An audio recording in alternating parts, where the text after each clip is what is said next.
This is what I tell my clients. When I fully choose to stop caring what people think about me, they become obsessed with me. Say this to yourself. If you guys are watching this, when I stop caring what people think about me, they become obsessed with me. Some of you think I'm making this up. Try It's it. true. It's the truth. Try going home for Thanksgiving dinner and everyone says stupid shit to you. People are trying to rile you up, your siblings, your parents, whatever, and stop caring what they think about you and they will become obsessed with you. It makes no sense. It was one of the craziest things when Grant Cardone said the most hate he ever got was when he started making the most money. When you stop caring what people think about you, people become obsessed with you. All right, guys, welcome to another episode of The Report. Today, I got a special guest in town. I got a good friend of mine, someone who's been on the podcast not once, not twice, but 3 times. I got my man, Michael Sartain. Welcome to the show, brother. What's going on, man? Are we ready to get finally canceled? Oh, man. Round 3, get ready. I am so excited. So much to dig into here and so much to cover, man. But excited you're in town, bro. We had a good time last time you were in town. We had a table for Cascade. This weekend you're in town for a swimsuit fashion show and table at Park tomorrow night, man. But excited to connect. Dude, first things first, man. There's 2 types of guys out there, I realized. And I really came apparent to me last weekend. The 2 types of guys are the one that is inspired by the growth, the things that all the things that you're doing, the level up, the fame, all that sort of stuff. They're inspired by it and they're like, hey, how can I do that too? But the other type of guy out there is the guy that's jealous by it. And I experienced this last weekend as I took my boat up to Mission Bay and took the new boat up to Mission Bay. And there's it's kind of a younger area. I usually have it in the downtown area. And it's a little bit older demographic down here, 30s, 40s, 50s. But over there, it's a lot of 20s. And we pull the boat up to my guy friends. And all of a sudden, all the girls start swimming over to my boat. And they start leaving all the other boats and they start swimming over. And next thing you know, you see the guys on the other boats telling all the girls, no more girls are leaving the boat. No more girls are going over there. If you guys go over to his boat, like, we're going to take all your shit. We're never going to see you again. And next thing you know, girls on my boat they're like, hey, like, these dudes are texting us, threatening us that they're going to throw our shit in the water and leave if we don't go back to the boat. And I'm like, oh my gosh, I've never seen dudes so jealous before.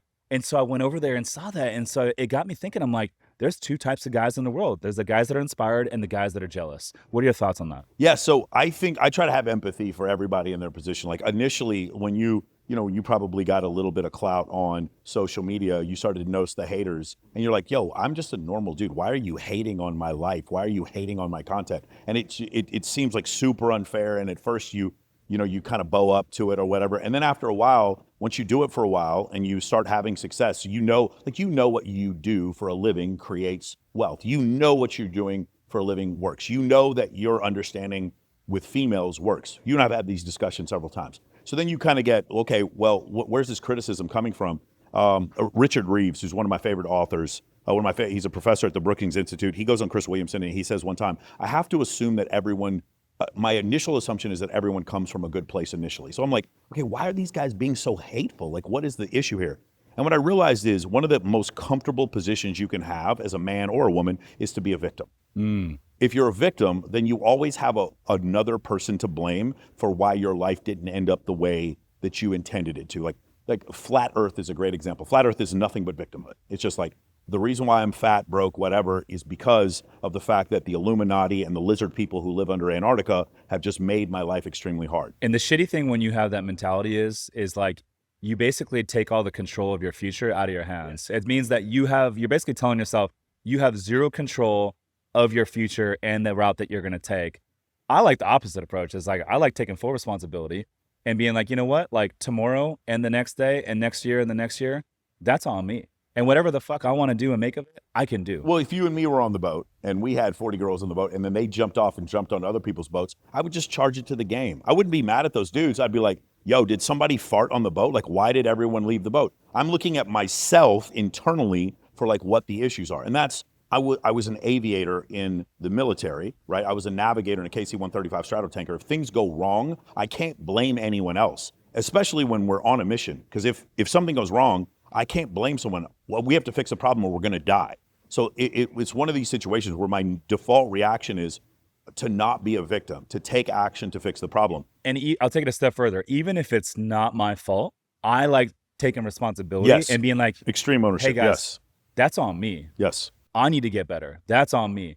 And it feels good to do that, even if it's not 100% on you, to take 100% responsibility. Yeah, Jocko Willink talks about that in extreme ownership. It doesn't matter if it's your fault, whether or not it's your fault. Like, for instance, if one of my sales guys does something horrific, right? It doesn't make any difference that I'm not in charge of sales in my company. It's still my company. It's still on me. So as far as the hate stuff goes, I've said this more than 80 times. I've said, By the way, man, we got some Pellegrino drip Pellegrino. right here, man. I never liked the Pellegrino until last year when I started taking extended breaks from drinking. And now I'm like, oh my gosh, Pellegrino, little lemon lime. Great way to good lose go. weight. If you do intermittent fasting, you load up on Pellegrino in the morning, and it keeps you like a little bit fuller, a little bit more satiated. It's really great. If you guys are getting intermittent fasting, I'd highly recommend Pellegrino in a glass. It's definitely really good. One of the most common criticisms I get when people see my social media is like, oh, Michael, you're just paying all those girls. Like, nice job being a sugar daddy, bro. And I'm like, and I've said this more than 80 times, and I'll say it right now to your audience. If you can find a single girl I've ever paid to come to my event, to go on a date with me, to take a picture with me, or anything else, I'll give you $50,000.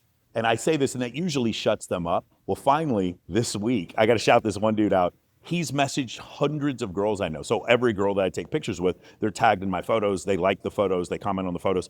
And then also when I do my show Access Vegas on YouTube, I put every girl's IG in there. So this guy's messaged all these girls, and he's like, how much does Michael Sartain pay you to hang out with him or whatever? And the girls either screenshot the message and send to me, or they write the guy back and like, yo, idiot, he doesn't pay me anything. I just love Michael. So the girl, one of these girls I'm dating, she goes, he pays me with Chipotle and orgasms. And she's like, whatever, this is good job, Michael, thinking that it was me on her IG, like writing him back. So she sends him a video message. Dude, and it's hilarious. It's just one of these things where it's like, the reason why they're hateful, there's two reasons. Number one, it's because they're a victim. But number two, your method of success is foreign to them. Wait, I can provide value for other people, and then I will make a bunch of money. I could create an audience that's humongous, and if 1% of that audience buys my product, I can become fabulously wealthy. That's outside their reality. I'm a man, and I can use mate choice copying, which is a concept from evolutionary psychology. I can use mate choice copying in humans to show that I have abundance with women, which makes more women attracted to me outside of using money. Wow, that's so outside of their reality.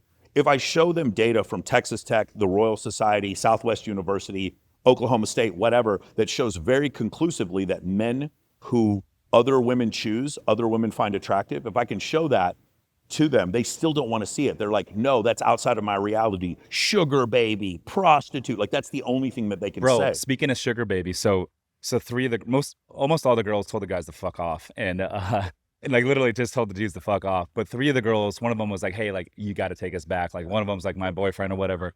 And I said, hey, of course, like let me give you a ride back. So I gave him a ride back on the tender, and they're showing me text messages from the dude, and the dude's calling them like sugar babies, like get off the sugar daddy's boat. First of all, I'm not even that old. Like I'm no 60 or 70-year-old dude. First of all, second of all, I drop him off at the boat. And I said, which guy is it? And they're like, oh, it's the guy with the green hat. So I pull up, I drop him off. I have no idea who this guy is. As soon as I drop him off, the dude in the green hat rolls up. Yo, Rich Summers, what's up, baby? I follow you. I follow you on Instagram. I follow your podcast. You want to go out on the boat? Let me know. I'll fill it with girls. I'll DM you on Instagram. I'm like, I don't even know who this dude is. I'm like, what a fake dude. But the good news is this. Most dudes in my circle are very inspiring, all about the level up, all about the personal growth. And that's what I stand for. And it's just a couple of dudes out there that do this kind of stuff. And I saw them. I witnessed it last weekend. Fake as fuck. But hey, it's part of the game. But it made me realize, I'm like, I got to talk to Michael about this. There's two types of dudes out there. Isn't it wild? So my buddy Justin Waller, yeah, I love the way he says this. I'm not afraid of a bad man. I'm afraid of a desperate man.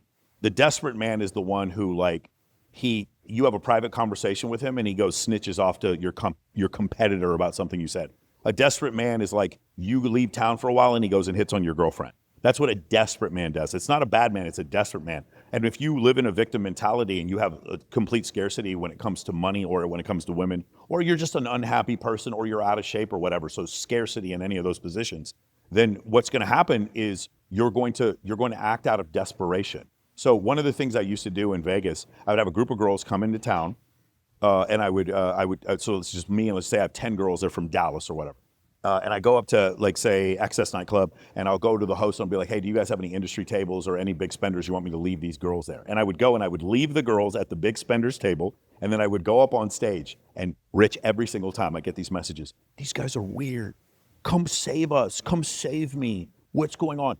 I just consider, if you're a woman, you're used to guys being like, no, stay on my boat. And I'm like, no, go over to this guy's table, have a great time. And they're like, this guy has so much abundance that he's willing to leave 10 girls at someone else's table. And then I look up on the DJ booth and he's standing behind the DJ. Like, I need to be with him, not with these guys. And so, like, it's when you have that level of abundance. And then the other thing is, this is the most important thing. I friend zone every woman I meet. Friend zone. That doesn't mean they friend zone me. I don't hit on them. I friend zone them. Whenever I approach, that's key. Yes, when you don't show sexual intent. I reserve sexual intent for a woman who has shown me some level of approval, compliance, validation, whatever, meaning she's done some level of sacrifice to show me that she's interested in me. Other than that, I will never show a woman sexual intent. I don't like bikini photos online. The girls get so mad about this. They're like, Michael, you never like any of my photos. I'm like, yeah, we'll graduate from college. And then I promise you, I'll like the photo. Buy a house, I'll like the photo. Adopt an animal from a rescue, I will like the photo. For sure. Show me a picture of you grabbing your butt in a bikini, I'm not gonna like the photo. No. You don't deserve any intent from me until you show me some level of compliance. And so when I do that, what does that do? It's the same thing. It's the level of abundance. Other guys immediately, when they're alone with a girl they're attracted to, they put on this pickup persona, this like Casanova persona. And I'm like, no, here's what I do. When I like a girl, do you know what I do? I introduce her to a girl I'm sleeping with, always. I always introduce beautiful women to one another and then show zero intent. And it just gets bigger and bigger and bigger. And the next thing you know, I'm out with 20, 30, 40 girls. And guys, look at the situation. The girls are more beautiful than anyone they've ever been with before. And the only possible reason they can come up with is, I paid them, these girls are unhealed, they're sugar babies, whatever. And then my response is, okay, well, if they're sugar babies, I got an idea. Offer them money online and then see what happens. And then they do. And then, of course, the girls aren't sugar babies and they don't know what to do. But I also think that, like, the more you're around groups of, like, females, like, the more numb you are to it. And just, like, the more it's just like, hey, like, this is not a big deal. So, you know, like, in my environments, it's like, okay, like, in the office, it's mostly females on my team. On my boat, it's mostly females on the boat. And so because of that, I'm like, guys, it's not a big deal. I'm just numb to it, right? Where other guys, they're in the situation for the first time and they're like, oh my gosh, I don't even know how to fucking act. Yeah, I never talked about this before. So when I was working at a gentleman's club from 2000 to 2004, Enron had gone out of business. We had the dot-com bubble. I couldn't find a job out of college. So I ended up working as a DJ at a strip club. Bro, I always forget how, like, OG you are. Yeah, Because exactly. you don't look that old, dude. So I went and working at a strip club, and the funny thing is, you would think it's like the creepy manager or the creepy DJ going in and like ogling the girls. No, bro, it's 50 girls and 6 dudes. We don't look like, we're just so completely desensitized to female nudity at that point. And I would go in the dressing room to like tell the girls, hey guys, we need you up in like 20 minutes. And they'd start whistling at me. They'd start catcalling me. And it was just this point where like they would grope me in the DJ booth. And I'm like 22, 23 years old. And at first it's exciting, but after a while, you're just completely numb to it. And then now you hang out with a bunch of like, women's sexual nature of being a bikini or nude has no effect on you whatsoever. And then women see that and they're like, this is the only guy I've met all night who doesn't stare at my boobs. This is the only guy I've met the whole time. He didn't try to get like a creepy little hug in where he touches my butt. He gave me a high five, called me bro, and then introduced me to a girl who's hotter than me. I've never had an experience with a man like this. I have to know why he's different. Why is this guy not validating me? I've got to get validation. I will do anything to get his validation. It's similar to the opposite side of, like, let's just say like a OnlyFans girl that gets a ton of engagement from other dudes online. Just engagement after engagement after engagement. She's almost numb to it, where it's like it doesn't get her up. Versus that woman that, you know, is a nurse that lives at home with a dog, and she literally, her stimulation is going out to eat, working, and literally going and like working out, right? And so then she gets some sort of engagement from one dude. That's a big deal for her. And versus the OnlyFans girls, the same exact situation. Yeah, so it's not, this is a big point of contention and very big Stimulation point of is what you call it, yes, I believe. It's how much stimulus does she need to be happy? How much stimulus does she need? This is so good. Yeah, so I was dating this one girl, one of the biggest fitness models in the world, and she had a team that managed her social media. She never posted anything. She had she would work her ass off. She would take photos. She would give it to her social media manager, and they would post for her every day. She never looked at how many likes she got, and it was a terrific relationship with this woman because she didn't need stimulus. Her stimulus was being with me, being intimate with me, being alone with me, watching TV with me, playing with me and my animals, my cats that I rescue. That's where she got her stimulus from. I've been with other women before that are far less attractive than her. I've just maybe had them on my show, Access Vegas, or interacted with them, and they're craving stimulus. Face app. They'll go on there and they're completely face app their face where they don't even look recognizable. They'll do the little thing where they cinch in their waist to make themselves look skinnier. Before they post on IG. You saw the thing with Sadia Khan where she was using the little waist filter to make herself look skinnier. There's a dude online that literally just rips all these like fitness models and fitness influencers doing that. Sure. Is Goop? Are you talking about Goop? Yeah. Goop is the one who caught Sadia Khan. Really? And so the woman who requires more so for instance, guys are like, yo, man, girls with high body counts. I'm like, that's a good point. So basically there's data from the GSS and the IFS that comes out that basically shows that for men and women, if you have more sexual partners before you're married, you're going to be less likely to be happy in a marriage.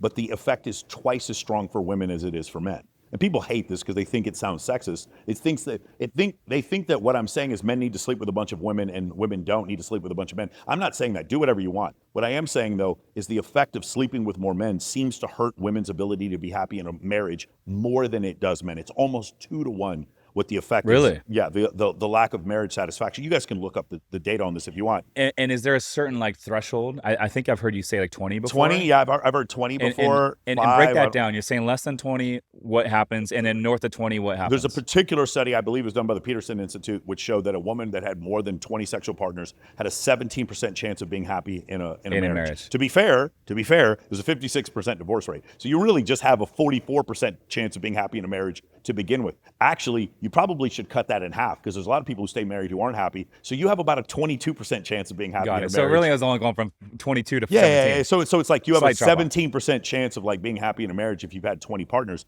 And the thing is like women get upset about, I'm just referring to data to Would you date a girl that's had 20 partners? Would I date? So you're never, here's the thing, Rich. I don't want to get into me because I've gotten into this problem before. What I do want to say is that you're never going to know, are you? Mm-hmm. You're never really going to know how many partners you have. But some girls are pretty like straightforward about it. Yeah, they're straightforward about it. Just add 10. You know what I'm saying? Like I just, when guys are straightforward about it, subtract half. No, the thing is, what I'll say about that is, since you're never actually going to know what her body count is, the better way to do it is how much stimulus does she need? What is the probability in your mind if Chris Brown messaged her that she would respond? So if you're dating a girl and you're like, yeah, he's not interested in that. If Chris Brown, Machine Gun Kelly, or Drake messaged your girl, what's the probability that they would respond? 10 out of 10. Yeah, if it is 10 out of 10, then she needs more validation then she's probably not a good girl. I know several girls who would not a girl respond. I'm dating. I've literally had girls out there. I've literally had girls show me before. I've like seen their IG. It's in the request folder. Champagne Poppy is messaging them and they're like, I'm not responding to him because I'm not, he's a fuckboy. I'm not interested in being with a dude like that. I'm friends with Nikki San Diego and she's got like all these dudes in there that are actually have wives, like Conor McGregor, for example, in her DMs. Yeah, Nikki San Diego is the Regina George of San Diego. Would you say? Like she's like the leader of the crew out here. Yeah. She's been hanging out on the boat lately. Yeah. So Nikki Sullivan's a great example of a wing girl. Cool. Yeah. Great wing girl. I actually started dating a girl that Nikki introduced me to. She's a perfect example of a great wing girl. Nikki's in a relationship, but she's a great girl that if I have a girl that I like, I would introduce her to Nikki, and I might go to the bathroom and Nikki would talk me up because she's a homie. Nikki understands. She's down for the cause. Having girls like that are homies is so key. And also she's really pretty. So the girl looks at her and is like, wow, Michael's friend was with a girl who's really pretty. And so like if Nikki hears this, she would agree with everything I'm saying. Literally last time I was here in San Diego, she was like bigging me up to some girl. And I was like, yo, this girl is an incredible wing girl. And I'm still respectful to her boyfriend who's standing right there. You know what I'm saying? So like you can do both. Well, how is that? It's because I've never hit on Nikki. She's my friend. I friend zone her. I'm like, hey, I treat her like a human being. And because of that, she's down for the cause. She's a homie. And that's why I love. Imagine doing that 100 times. And now what women do, this is going to blow people's mind. You want to talk about one where we're going to have people get people really angry. So the belief is if I take a picture with a bunch of girls, and let's just say I'm friends with these girls, they come and support my animal rescue charity. They support my charity for homeless children. We're doing one for the Midnight Mission in Los Angeles in December. Or the Teddy Ball that we're doing here 2 days after Thanksgiving here in San Diego.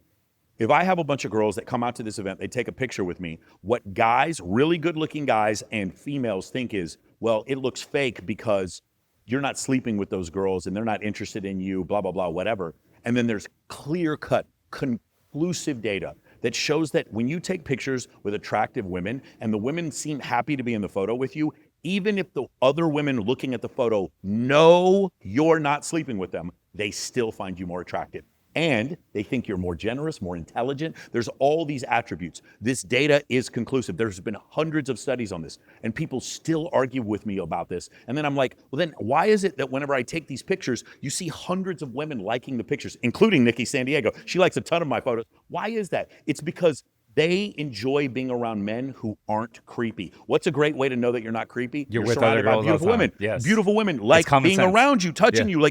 And so you have to think about this. If I see a girl who's a 10, who I objectively think is a 10, I have all the information I know to at least go on a date with her.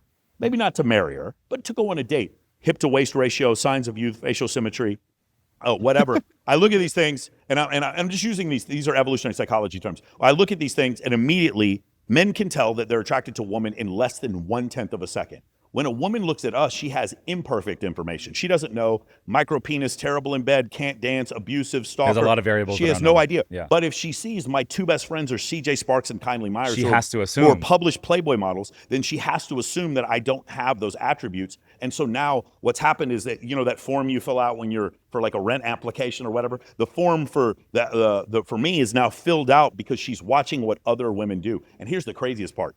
That concept, we call it pre-selection or mate choice copying. It's more effective on women under 25. Really? Yes. Why do you think that is? Well, because they have fewer social cues. They have less experience dating men. So seeing other women finding a man attractive. They have less reps. Because they have less reps, it's better for them to copy people who have more experience than them. And so because of that, and that's probably why I end up That's actually so good. That's why I end up, like, so many women in their 20s end up going out with me is because of that reason, is because of the pre-selection thing. Boy, I've pissed so many people off right now just by saying this. But again, like, the data is conclusive on this. And so, like, why people want to continue to argue with me, I just still don't understand. I mean, to me, it's common sense. Yes. It makes perfect sense. And you're really just saying the things that everyone's already thinking. They're too afraid to say it. Well, that's kind of what evolutionary psychology is. Like, if you actually go into the data, it's like, here's one of my favorite studies. Men who bully more in high school have more sexual partners. That is so offensive if you really think about it. Men who get bullied in high school have fewer sexual partners. Women who get bullied in high school have more sexual partners. Men who are the victims of violent crime. So let's just say you show a bunch of men who are the victims of violent crime. You show pictures of these men to women. They find those men to be less attractive. But like, they don't even know that the guy's a victim of violent crime. They could just see the marshmallow upper body, the less masculine. But dude, this features. is the same exact thing as the Tom Brady Giselle with the MMA trainer. It's the same exact thing. Yes. So this is another one that pisses a lot of people off. They're like, Michael, who hurt you? Why would you say this? There's this epidemic of men taking their wives to jiu-jitsu classes, and these men then taking the men, tying them up in knots. So imagine you go to a jiu-jitsu class with your wife. You go in there, you've never done jiu-jitsu before. Some blue belt comes in there, this good-looking Brazilian guy, and he chokes you out. And your wife is watching you tap and get choked out over and over again. Submit. Totally emasculated. And then she comes back the next week without you, and now she's on the ground grunting with this good-looking Brazilian guy. And then you see it with Scotty Scheffler, with same thing what happened with Giselle. Giselle from Tom Brady's wife. She started sleeping with the jiu-jitsu instructor. And so women were like, who hurt you, bro? And I was like, the idea that women can't conceive, or even men can't conceive of watching your husband being emasculated by another man, that making you less attracted to him, it's like you're denying evolution. Like, you're denying evolution. You act like, no, I would know better. I love my husband. We're together because he's my person, because our astrology signs match. It's because he has a great vibe and great energy, and we're connected. I'm like, no, it's evolutionary. You thought that this dude was more alpha than your other options, and that's why you picked. But people don't like that because it comes off as very transactional. So the takeaway is, if you're a dude out there listening to this and you got a wife, don't bring her to the MMA. I mean, you shouldn't go to places where you look completely like outclassed. And honestly, like, if my wife wants to do jiu-jitsu, we're gonna do it together. Now, I happen to have done jiu-jitsu for 8 years, so you're gonna have a little bit. You might get a female. You're gonna have trainer, a little though. trouble tying me in knots. You get a female trainer. Yeah, if you're a black belt, you're gonna be able to tap me out. I'm not saying you wouldn't, but I'm saying, like, I'm gonna put up a little bit of a fucking fight. But I'm not going to let you go. If you're my girl, you're not going to a jiu-jitsu class without me to get tapped out by fucking dudes all over the. I don't care how insecure you think that makes you feel. I don't want dudes rubbing all over you. I'm sorry. It is not other men's fault to not hit on. It's not other men's job to not hit on your girl. You guys understand that? Other men are going to hit on your girl. You guys want to date attractive women. Dudes are going to sneak in their DMs. Oh, totally. You understand that. It is your girl's job to protect the sanctity of her mouth, her nipples, her vagina, and her butthole. That is her job to protect that sanctity. And by the way, in the comments, it's going to be like, well, isn't it the man's job to protect his sanctity? Yes, it is. But no one's trying to grab my butt. I'm not, unless I'm in the Castro or West Hollywood, no one's trying to grab my butt when I go out. It is so much harder for a man to get sex, even a high status man, to get sex than the average woman. And I'll take it a step further. For the guys that are dating a girl that is constantly entertaining all these guys that are sliding in the DMs, yes, entertaining the guys that are hitting on her at the club, yes, that is not on your girl. That is on you because you are making the decision to date a girl that's doing that to you. So if it claps back, I wouldn't on date you, a girl that does that. Correct. That wouldn't be my girl. But here's the funny thing. When I meet a girl like that, immediately I'm thinking friend zone, invite her to every party, wing girl, teammate, fucking hookup, homie. That's all I'm thinking. It's like when I meet a girl like that, I'm like, high stimulus woman, terrific friend, terrible to date. Maybe you and your girl could have a threesome with her, but you're not going to date a girl like that. You're going to date a girl who, like, the ultimate happiness for her is you in bed with her, watching Netflix, eating popcorn, and she's snuggled up next to you, and like that's her 10 out of 10 experience. That's the woman you want to be with. And I know a lot of women are the out there nurse like, from Idaho. Yeah, for sure. I know a lot of women out there. They're like, well, no, I don't need a man. I don't want that. I want to. That's fine. You can feel that way, but that's not conducive to a really healthy relationship. For you to need stimulus outside the relationship. And by the way, it's not healthy for a man either. A man who's watching pornography, constantly going to strip clubs or paying prostitutes, that's a recipe for disaster in a relationship. I'm saying it's the same for both. The best way for a relationship to work is that the two of you are getting your stimulus from each other, not from external factors. Does that make sense? And so that's why I always say, like you ask yourself when you're dating a girl, if Chris Brown messaged your girl, how likely would she be to message back? There's some guys out there who be like 100% of women, 100% of the time would message back Chris Brown. That's not true. I know a bunch of girls who would, because it's like the dude is he's kind of gross. And so they kind of get that. It's like some women actually grew up with fathers and they're like, oh wait, Chris Brown's the dude. Maybe use Drake. Drake as an example. Well, no, but I'm going to use Chris. Well, yeah, Drake is like a better example. But like with Chris Brown beat the shit out of Rihanna. We keep forgetting that. He beat her senseless. If you've seen the photos, and like women continually wanting to kiss and make out with this dude, like that shows me you have a very, very low standard and low self-esteem. If you find a dude who beat the shit out of Rihanna to be attractive, that's on you. And I'm not trying to judge you. I just don't want to date you. That's what it tells me. Yeah. Why do you think a lot of girls say they like nice guys? But the truth is they don't all like nice guys. Nice guys don't always win the game. You should see the super viral video that Dr. Orion Taraban made, and it's called The Part That Women Leave Out. And so the way I like to describe this, and he has a great description of this, is women will say, I want a man who's more vulnerable, who's nice, who's kind, who reads books, buys me flowers, and loves his mom. But what she really means is I want a man I'm attracted to be nice, to be more vulnerable, to buy me flowers, to love his mom. That what she leaves the attractive part out. And the reason why is women can not conceive of being attracted to a man they're not attracted to. So they assume attraction, and then afterwards, once they have the man that they're attracted to, then they want him to read more books, to volunteer, to be kinder, to be nice. So what'll happen is you'll have a woman, she'll come on the show, say you have a girl comes on the show, she's a huge model or whatever, she's like, I just want a guy who's nice and kind and buys me flowers. Now all these scrubs are on IG and they're like, I'm nice, I'm kind, I'll buy you flowers right now. Why aren't you dating me? And it's because she leaves the part out. It's like, I also need to be attracted to him. And then you ask women, what are you attracted to? And then they say this nonsense about nice and kind and whatever. Then you dump all that. The quickest way to learn about people is to stop listening to them. People get super upset when I say if you want to understand women, just stop listening to them. If you want to understand your business partners, stop listening to them. Just pay attention to their actions. So how can we do that? There's a whole study on this. Just open a book on evolutionary psychology. It will go over what are the things that women find attractive in anonymous surveys, 50, 60,000 women. They'll survey these women and they'll go over the same things: relevancy, competency, access to scarce resources, networks, locations, humor, charisma, pre-selection, and social proof. Or what pre-selection, say mate choice copying in humans, or social proof. That's what women find attractive. But women will never describe that to you because it's like a fish trying to explain to you what water is.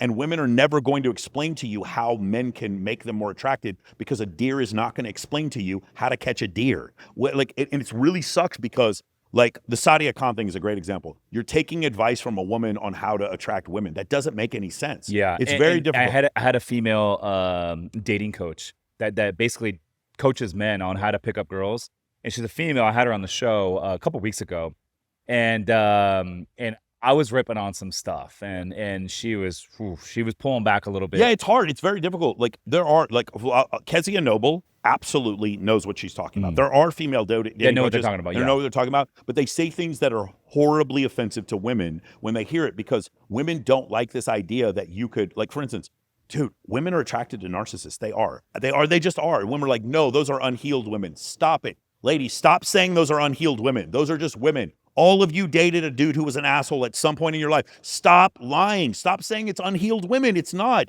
It's just women find these characteristics of men going their own way, or men having a high self-esteem, or men being able to not be manipulated, or men having strong boundaries. They find those men to be attractive. Now, here's where the misconception happens. What men think that, so I'm a man. I keep listening to women say, I like guys who are nice, buy me flowers, vulnerable, whatever. And I continue to be nice, vulnerable, and buy girls flowers, and women don't choose me. Okay, now I'm starting to get bitter. I'm starting to get upset. Why is this not working for me? And then I keep listening to those women talk about the men they sleep with, and they keep saying, I dated a narcissist. This guy was an asshole, blah, blah, blah. So now here I am, this young, impressionable guy. I was nice. Girls didn't pick me. I keep hearing that guys need to be assholes, blah, blah, blah. So maybe I need to become an asshole. No, that's also a misconception. What you need to be is a man with boundaries. You need to be a man who cannot be manipulated. So one of the reasons why I created my course in the first place is I am incapable of abuse. I will not abuse a woman. If you don't like me, I've never put my hands on a woman. for sure. But I'm not even talking about physical abuse, like Yeah. verbal abuse. I am incapable of it. I know some guys are like, you got to put those those 304s in their place. I'm like, no, if I need to put a girl in her place is not with me.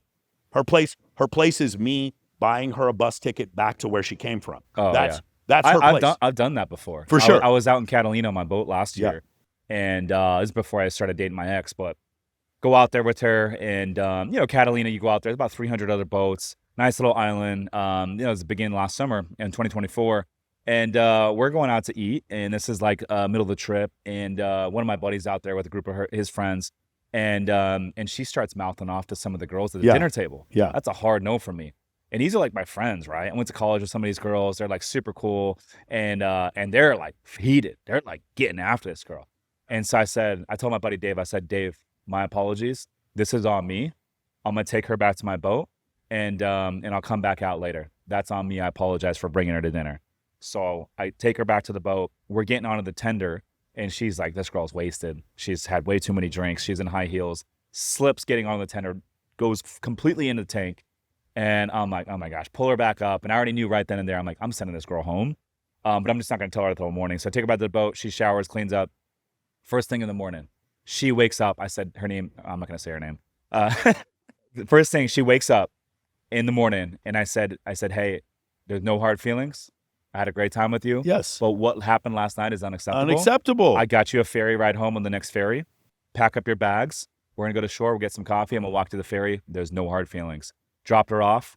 I texted 2 more girls. One of them was my ex that I ended up dating for a while. I texted another girl, invited them both out on the ferry.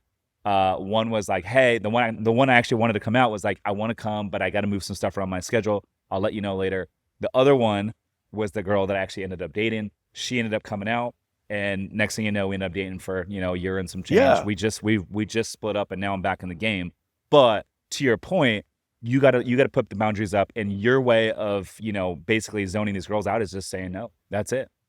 And guess what? That girl will probably never do that again. Yeah. Well, Never do that and again. She may learn the lesson, even though she's not going to date you. She may learn the lesson like going forward. But it's like, it's one of these things where there's no hard feelings. I have never, if you go on my Access Vegas, they're like, Michael's a red pill content creator. I've never called a girl a 304, a bitch, a hoe. I've never used any pejorative like that when describing a woman. I am incapable.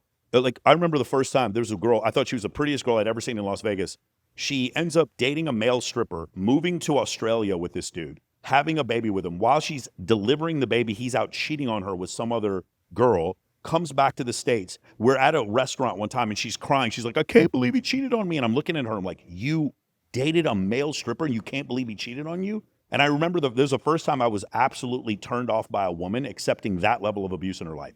If a woman needs abuse to be happy, meaning she's just one fuckboy after narcissist after felon, I'm not interested in dating you. I have enough self-esteem to not want to date you. No matter how attractive you are, I'm not interested in that. So the thing is, what was said before is like, I'm incapable. I don't have the time in my day because I run 2 businesses to give you the verbal abuse you need in order to feel stimulated and happy.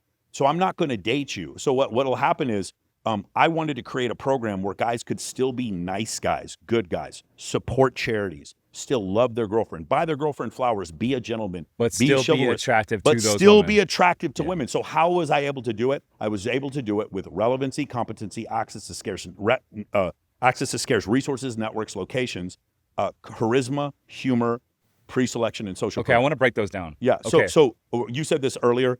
A woman does not want a man who cheats, but she wants a man who could. I'm good to the women that I date. I let them see when we go out into public situations, other women come up to me. She's clearly aware other women find me attractive. Yep. And when that happens, You're sought after. she still finds me interesting, attractive, alluring without me being an asshole. And then we get into a situation like you said before, where she steps outside of the boundaries of the relationship. I'm like, hey, I understand that you felt the need to do that, but if you do that again, I just need you to know we're not going to be together. And she can tell, because she's seen all the other women who are attracted to me, that I mean what I'm saying. And when that happens, now all of a sudden she can be feminine. She understands, like, okay, this guy's going to lead. She understands I'm with a dude who has options. And because of that, all of a sudden all that trouble goes away. If you understand how to generate genuine desire in a woman, she becomes the least expensive, least delusional, most sexual, most submissive woman you've ever met in your life. If you can what? Say that again? If you can generate genuine desire in a woman, she becomes the least expensive, least delusional, most sexual, most submissive woman you've ever met in your entire life. I agree. And you could almost argue that you could take the most outgoing, friendly, like party girl that's always needs stimulus, and if she finds you attractive and you win her over, and she desires to be with you, all that stuff goes out the window. All of it goes out the window. She's like very submissive. She's like, I'm a boss bitch and I want to be single forever. What was it? I can't remember. It was Ryan Gosling, the woman he was with. She was like, I don't want to have kids. And then she had 2 babies by Ryan Gosling. And she goes, but I want to have his kids. It's like when she finds you attractive, then if she's genuinely attracted to you, which goes into the other thing is, one way you can never generate genuine attraction is by leading with money. If you lead with money, it's like taking steroids. You have to keep taking steroids to stay that big. You have to keep leading with money in order to keep certain girls. And there are certain girls who are absolutely stimulated by just money, but you're not generating genuine desire. Genuine desire is outside of that. Break that down. Leading with money versus using money as a funnel versus a crutch. Money as a funnel versus money as a crutch. So using money as a funnel is, hey, I have a boat. Come out, bring you and your friends. I've got maybe 4 cool guys hanging out and 12 girls. I'm hosting a cool event on the water. I'm hosting a charity event, and I'm donating $5,000 to this animal rescue charity, this breast cancer awareness charity, this ALS charity, this 5K walk, or this homeless charity. I'm donating this, and I've rented a place out, and we're going to have a huge event, and we're going to all raise money, silent raffle, help me promote this charity, whatever. I'm using money as a funnel. That's fine. Now here's using money as a crutch. Buying girls plane tickets to come out and see you when you've never gone on a date with them or slept with them or whatever. Buying girls jewelry, buying girls purses, paying their rent. Things like this for a woman. That's sugar daddy stuff. Yeah, sugar daddy stuff. Any kind car of sugar payments. daddy stuff. Correct. Car payments, that kind of stuff. Your wife, you need to pay for. You pay for her car payment, but that's your wife. Your wife gave you children. Your wife has genuine desire for you, hopefully. But the woman that you don't know very well, if you lead with money, it's like, well, I can't get this girl to go on a date with me to this 3-star restaurant, so I have to go to a 5-star restaurant, and then maybe she'll go on a date with you. You're leading with money as a crutch, not as a funnel. Using money as a funnel is incredible. Using money as funnel. So like, for instance, one thing I've seen before is like guys will be like, hey, we're all going to go axe throwing, and you're willing to pay for the axe throwing. Also, make the transaction invisible. So for instance, if I went to dinner with a big group of girls and I happen to pay for it, I'm going to go find the waitress, and they're not going to see me pay for the meal. And when they're like, wait, do we owe you any money? I'm going to be like, no, it's taken care of. Yeah. It's just when you hang out with me, things are taken care of. If I go out with like my guy friends, Yes. sometimes if I'm going to take care of the bill, Yeah. or even like clients of ours, go out with some investors, if I'm going to take care of the bill, I will always do it on my way to the restroom. Yes. And I'll come back, bills aren't taken care of. Yes, That's the way to do it. taken care. It's not Yeah. I pay. Hey, I paid for the bill. You owe me something. It's not that. No. It was taken care of. Yeah. Hey, you guys are great energy. Our great energy paid the bill tonight. Because like money makes people uncomfortable. Correct. It makes people feel obligated. The Yes. last thing you want at the dinner table when everyone's having fun is all of a sudden people are like, oh shit, the bill's here. It's uncomfortable. What are we going to do? Who's going to pay? Everyone's looking like, no, like people splitting the bills. I'm like, dude, first of all, I don't split the bill. I don't split the bill. And the guy should always pay on the first date. I had a guy who was really successful at picking up girls from strip clubs. And what he would do is he would go to the strip club and then he'd give his money to some other dude and be like, hey, tell the girl you're paying for my dances, and I'm going to act super innocent, like, oh my God, I can't believe this. And then just keep giving the girl money. And the girl was like, this other guy's paying for his dances, but he's not paying for it. And he was able to like pick up a bunch of girls that way because he wasn't he's a strip club, but he's not leading with money. It was crazy. It's like, dude, I'm not trying to be here, but these guys just, they're hand forcing me. Yeah, for sure, for sure. But using money as a crutch, as a funnel, well, the hardest clients that I get, the hardest clients to fix are the ones that are paying prostitutes and then they think they're still good with women. I did an interview at AVN one time, and there were girls that worked at the Bunny Ranch and the Mustang Ranch. So these are legal escorts outside of Clark County. And I would ask them, how many of your clients pay you for sex and still think they're good with women? And they're like, half of them. When you meet a guy who pays women for sex or is a sugar daddy, when I bring him into my program, it's so hard for me to fix him because he's been getting nothing but positive affirmations from women who aren't attracted to him. And so his wiring is crossed up. That's the hardest thing. The second hardest thing is pornography. I've never been in the strip club thing. So like one of my girlfriends, she was actually hanging out on the boat this past week, and she's a stripper at one of the local clubs out here, and she's a really cool chick. But she's dealing with dudes that are just throwing money at her every single night. And these guys have no game. And I'm like, dude, like for any like high value man that gets stimulus and has the ability to go attract hotter girls, because let's be honest, a lot of the girls over at the strip club, they're not that cute. To me, at least, they're not. And so for any high status man or high value man that has the ability to attract better looking women organically, where you don't have to pay them, it's like, why would we go hang out at the strip club? I get zero stimulus from going to the strip club. Correct. Zero. So why do guys like the strip club? It goes, remember the very first thing we talked about, the guys who are haters and victims, and then the guys who like want to follow directions. It's because a lot of times guys are haters because they're victims, but a lot of times guys are haters because you have technology they don't understand. You and I being able to generate genuine attraction with women without using money is a technology that they're unaware of. It looks like magic to them. So because they don't understand it, and here's the other thing. I had, there was these two girls that I ended up dating both of them. They were both like best friends. This is like 20 years ago.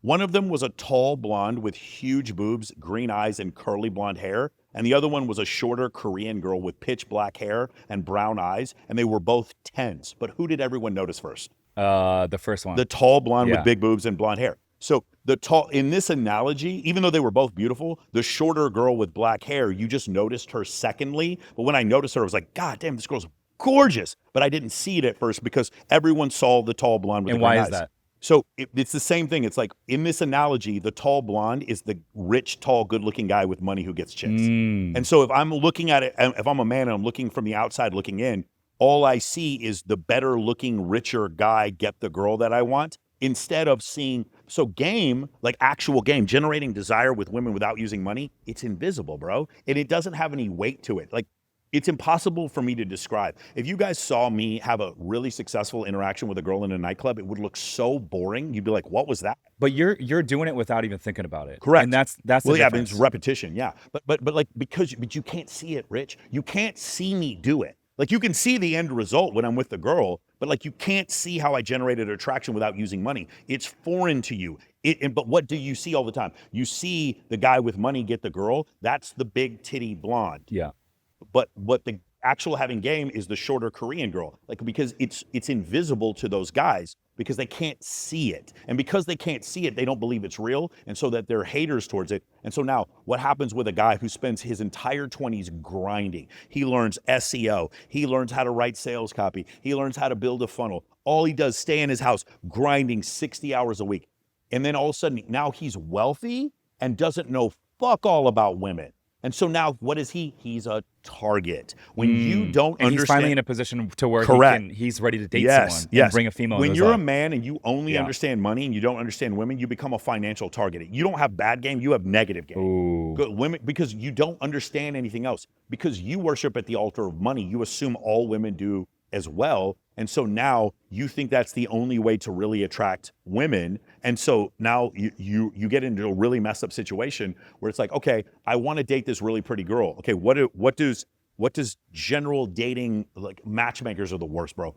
I just don't understand why guys go to matchmakers. It doesn't make any sense to me. It's like it's young, attractive women only looking for rich men. I don't understand this shit. Or even you can even argue like the online dating apps. I'm like, I don't know why. Those are the worst. Why Yeah. do men go to that? The I'm average like, man no, on, thank you. The average man on a dating app gets 6 matches for every 1,000 right swipes. Damn. 69% of men report when they meet up with a girl getting into a non-romantic platonic relationship with them. So you're literally getting 6 matches for every 1,000 right swipes, and 2/3 of them you're getting friend zoned. What a great deal. Here's the thing: the top 10% of men get 100 matches for every 1,000 right swipes. The average woman gets 100 matches for every 1,000 right swipes. So I want you to consider this: the top 10% of men equals the average woman on a dating app. I'd be curious, what are the girl to guy ratios on these dating apps? It's for Tinder, it's 9 men for every 1 woman. No, are you serious? Yes. Get out of here. And then it's more like 7 to 2 for like Hinge or whatever, but it's still ridiculous number of men. Damn. And then you remember they don't position the marketing that way. Ashley Madison. So they're making all their money off the dudes. Yes, of course. Ashley Madison. That's crazy. Ashley Madison was 50 guys for every woman. There was no women out actually on Ashley Madison. Oh my It was all gosh. fake. And also a lot of the And women. they're just killing it with the premium and all that. Yeah. Okay. So let's talk about this. This is a great study Yeah. went out where they actually looked at the likelihood. So you know how there's like super likes or send a girl a rose. There's these things where you can pay more money to get in more a dating app to get more eyeballs.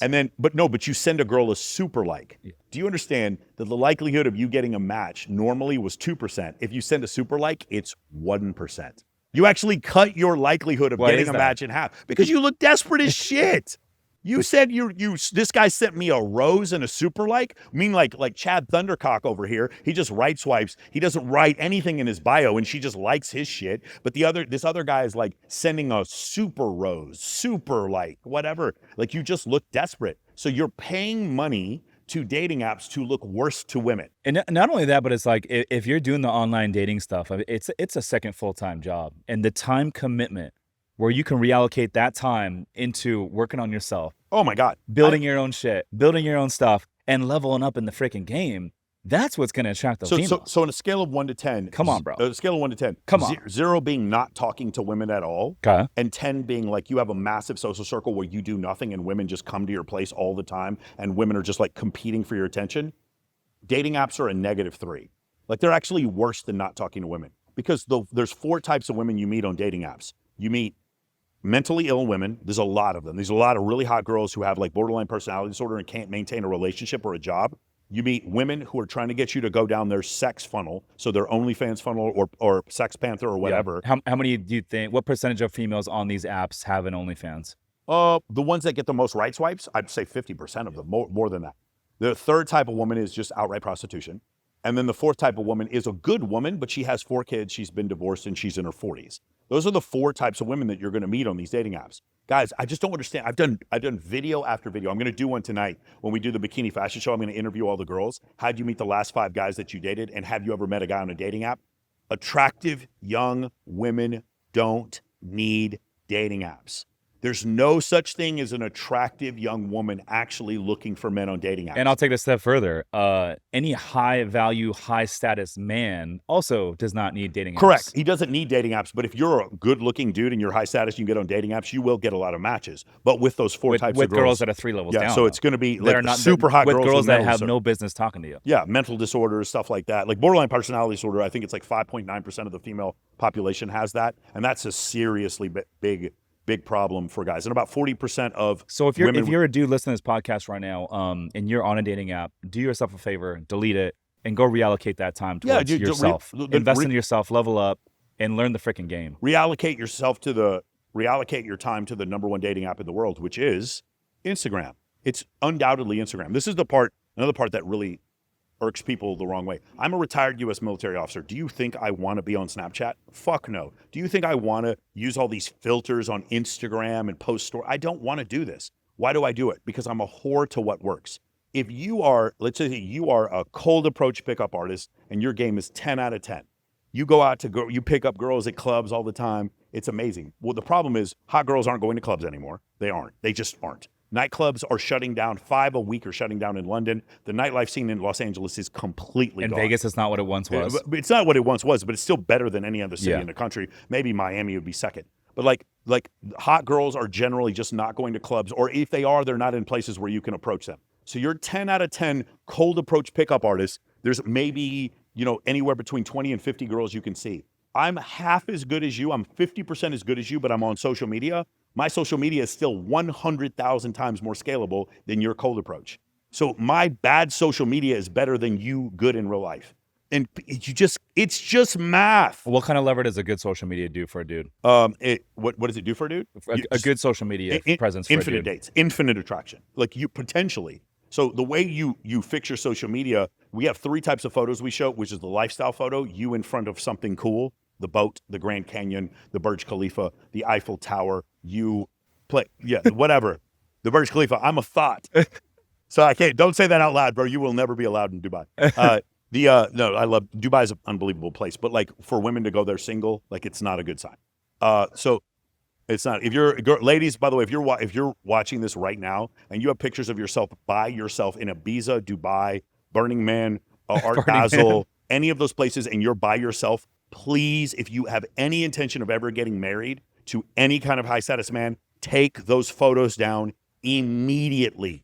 Take them down immediately. If you want to take pictures in Dubai, do it with your mom and dad. Like you need to have family members with you, your fiance or something, by yourself. Please listen to what I'm saying. Otherwise, it shows that what? Well, there's no high status dude is going to want to be with a girl who does that. Yeah. So I agree with that. Okay, so as a man, this is one of the most controversial things that I say, and I will defend this. I will debate any one of you on this.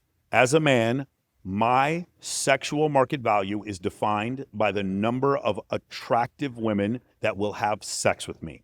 As a woman, your sexual market value is defined by how many high status men, or rather the highest status man that will commit to you. That's powerful. Dude, I haven't heard it broken down that way. Say that one more time, because that's very powerful. Say it one more time. As a man, my sexual market value is defined by the number of attractive women that will have sex with me. As a woman, your sexual market value is defined by the highest status man that will commit to you. Bro, that's so good. But it's so difficult that's because so good. I've never heard anyone say that before. It's so good. As women want to take on attributes, like these masculine attributes, are like, well, no, my sexual market value is defined as a woman by how many high status dudes I can get to have sex with me. I'm like, that's not that. Commit. Come off the market. There's nothing in the world. There's a big difference between having a one night stand and getting a guy to commit and come off the market and say, yo, this is my girl. Yes, there's like, for instance, there's nothing in the world that requires less force than a woman getting sex. So like that's not a flex for you to be able to get a bunch of sex. Like no, I had a group of girls on my show. I had 10 girls on my show last Wednesday, and I was like, guys, Drake would have sex with all of you. He would. I'm like, that's not a flex to get Drake to have sex with you. That's not the thing. But can you get a high status man to commit to you? Can you get Drake to marry you? Yeah. There was this one video where this girl's like, I can only date guys over 6'3". My last 2 boyfriends were 6'2", and I'm like, yeah, that's why they dumped you. Because you're a low status woman who believes that you can get these men to commit, and you can't. You can't get them to commit. And so women will do this thing where they're like, well, I define my status based on 2 things, how many guys I can have sex with, or I define my status based on myself. I think I'm a 10, therefore I'm a 10. Can you imagine if I went to the Padres tonight and be like, I think I'm your shortstop, so I'm going to play shortstop? They would kick me out of the building. As a man, I do not have the privilege to define my own status. And as a woman, you don't have the privilege to define your own sexual market value. Now, here's where the rubber meets the road, and a lot of people are going to be confused by this. So good. Megan, plug your ears. Your value as a human is not defined by your sexual market value. It's not. If a woman saved my niece or daughter's life, who was a cardiologist and performed surgery on my daughter, that woman has incredible value to the world. That woman could be mayor. That woman probably makes a great deal of money, but it doesn't make me more sexually attracted to her. Do you see the difference? So here's this massive double standard, biological double standard between men and women. As a man, if I am quarterback of a football team, a famous cardiologist, a professor at professor at a prestigious university, if I'm a famous actor, movie star, or whatever, the things that make me viable professionally also make me attractive to the opposite sex. Does that make sense? Yes. Like Tom Brady can be a great quarterback, which makes him a lot of money and also make him attractive to women. Make sense how both of those things? Now, if I'm a female cardiologist, a WNBA player, I'm a female actress, maybe not actress, because actors might be really attractive. But if I'm a female, any one of these things, it could work things, against you. If I'm a female athlete, if I'm a female cardiologist, if I'm a female professor, the things that make me attractive to the opposite sex are different from the things that make me make me viable professionally. I think Caitlin Clark is awesome to watch. She hits threes from so far out. I think she is incredible to watch. I can recognize her as a badass in her She's craft. incredible. But are men attracted to her physically? No, but that's a that different doesn't question. make me attracted to her. Right. I think Caitlin Clark was watching, girl, you are incredible to watch. It's masculine energy, yes. too. Asia Wilson is unbelievable basketball player for a woman. She's terrific to watch. But I don't find her sexually attractive because she can dunk. That doesn't make me sort of more sexually attracted to her. So like how about like this is a good one, like Layla Hermosi. Yeah. She's like CEO acquisition.com. She's doing all this content. She's running the whole freaking business, and she's putting out all this business content. Yeah. Can I admit and can I identify that she's a badass? Yeah, she is. Her content's good. She's a badass. But is that masculine energy attractive to high status men? Well, I'm gonna have the minority thing there. I like girls with muscles, so I think Layla Hermosi is very attractive. Really? But I think she's attractive separate from the fact that she's a boss girl. You like the deep voice too? Okay, she probably abused Anabar at some point, but like if I ignore the deep voice, I think she's pretty. I think she's attractive. We can sit here and be like, she's not attractive. Most guys will never date a girl as attractive as Layla Hermosi. You understand that? Probably the 10th hottest girl you've ever dated, 99% of men will ever date someone that. So even when you call them ugly, what does it matter? And also, the other thing I really do find attractive about Layla Hermosi is how down she is for her man. I do love that. Bro, I do love that. The fact She's that she is willing to go to war for her man is so attractive to me. That is hot. That is hot, for sure.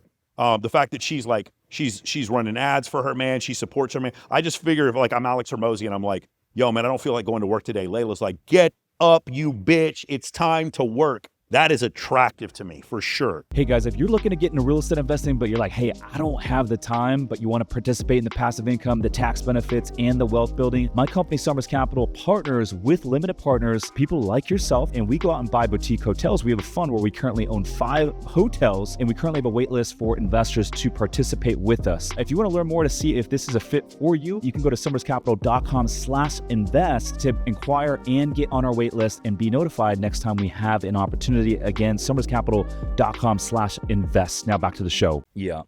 But I mean, there's a whole other type of woman out there that, is submissive, feminine energy, just wants to support her man and, wants to stay at home, raise the kids and just have babies and is in full support of what's going on in the business, wants to hear how your day went, is in full support of helping you grow the business because that's a big function of it, is having someone that's going to take care of the house, take care of the kids and support you emotionally. Then that's to me, that's Rich, hot. That's what I want. I was dating an actress once, and she saw some of the content that I wrote on some of the content I said on YouTube, and her mom was like, I don't like this stuff that he's talking about, using the close friends list, and if a girl stands you up, post pictures of you out having fun or what. She's like, I don't like this. This is toxic. And she's like, yeah, I don't like this stuff that you post on YouTube. And I'm like, you didn't have a problem when I took you to Cancun. Like, that's how I make my money. You didn't have a problem with it. And I'm like, you're an actress. Is everything you say on the screen literally the truth? She's like, well, no. It's like, so you're literally criticizing me for what I say on camera when what you say on camera is like objective fiction. Like, do you understand how hypocritical that sounds? When I take you to Mastro's, you don't have a problem with what I do for a living, but you have a problem now. Like, that was, to me, I was like, yo, this is not going to work. And off to Ireland you go. Like, I was, bro, that was really pissed me off. Why didn't it work with your ex-girlfriend, the 22-year-old that was bisexual? She's an incredible woman. I want to say nothing but positive things about her.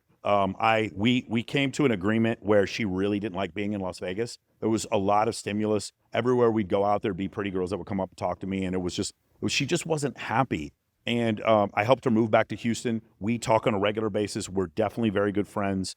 And I wish her nothing but the best, and she's going to accomplish anything she wanted. She just wasn't fully in support of what I do for a living. And she wasn't happy. She was tolerant of it, but she wasn't happy. And I just like nothing but the best. We talk all the time.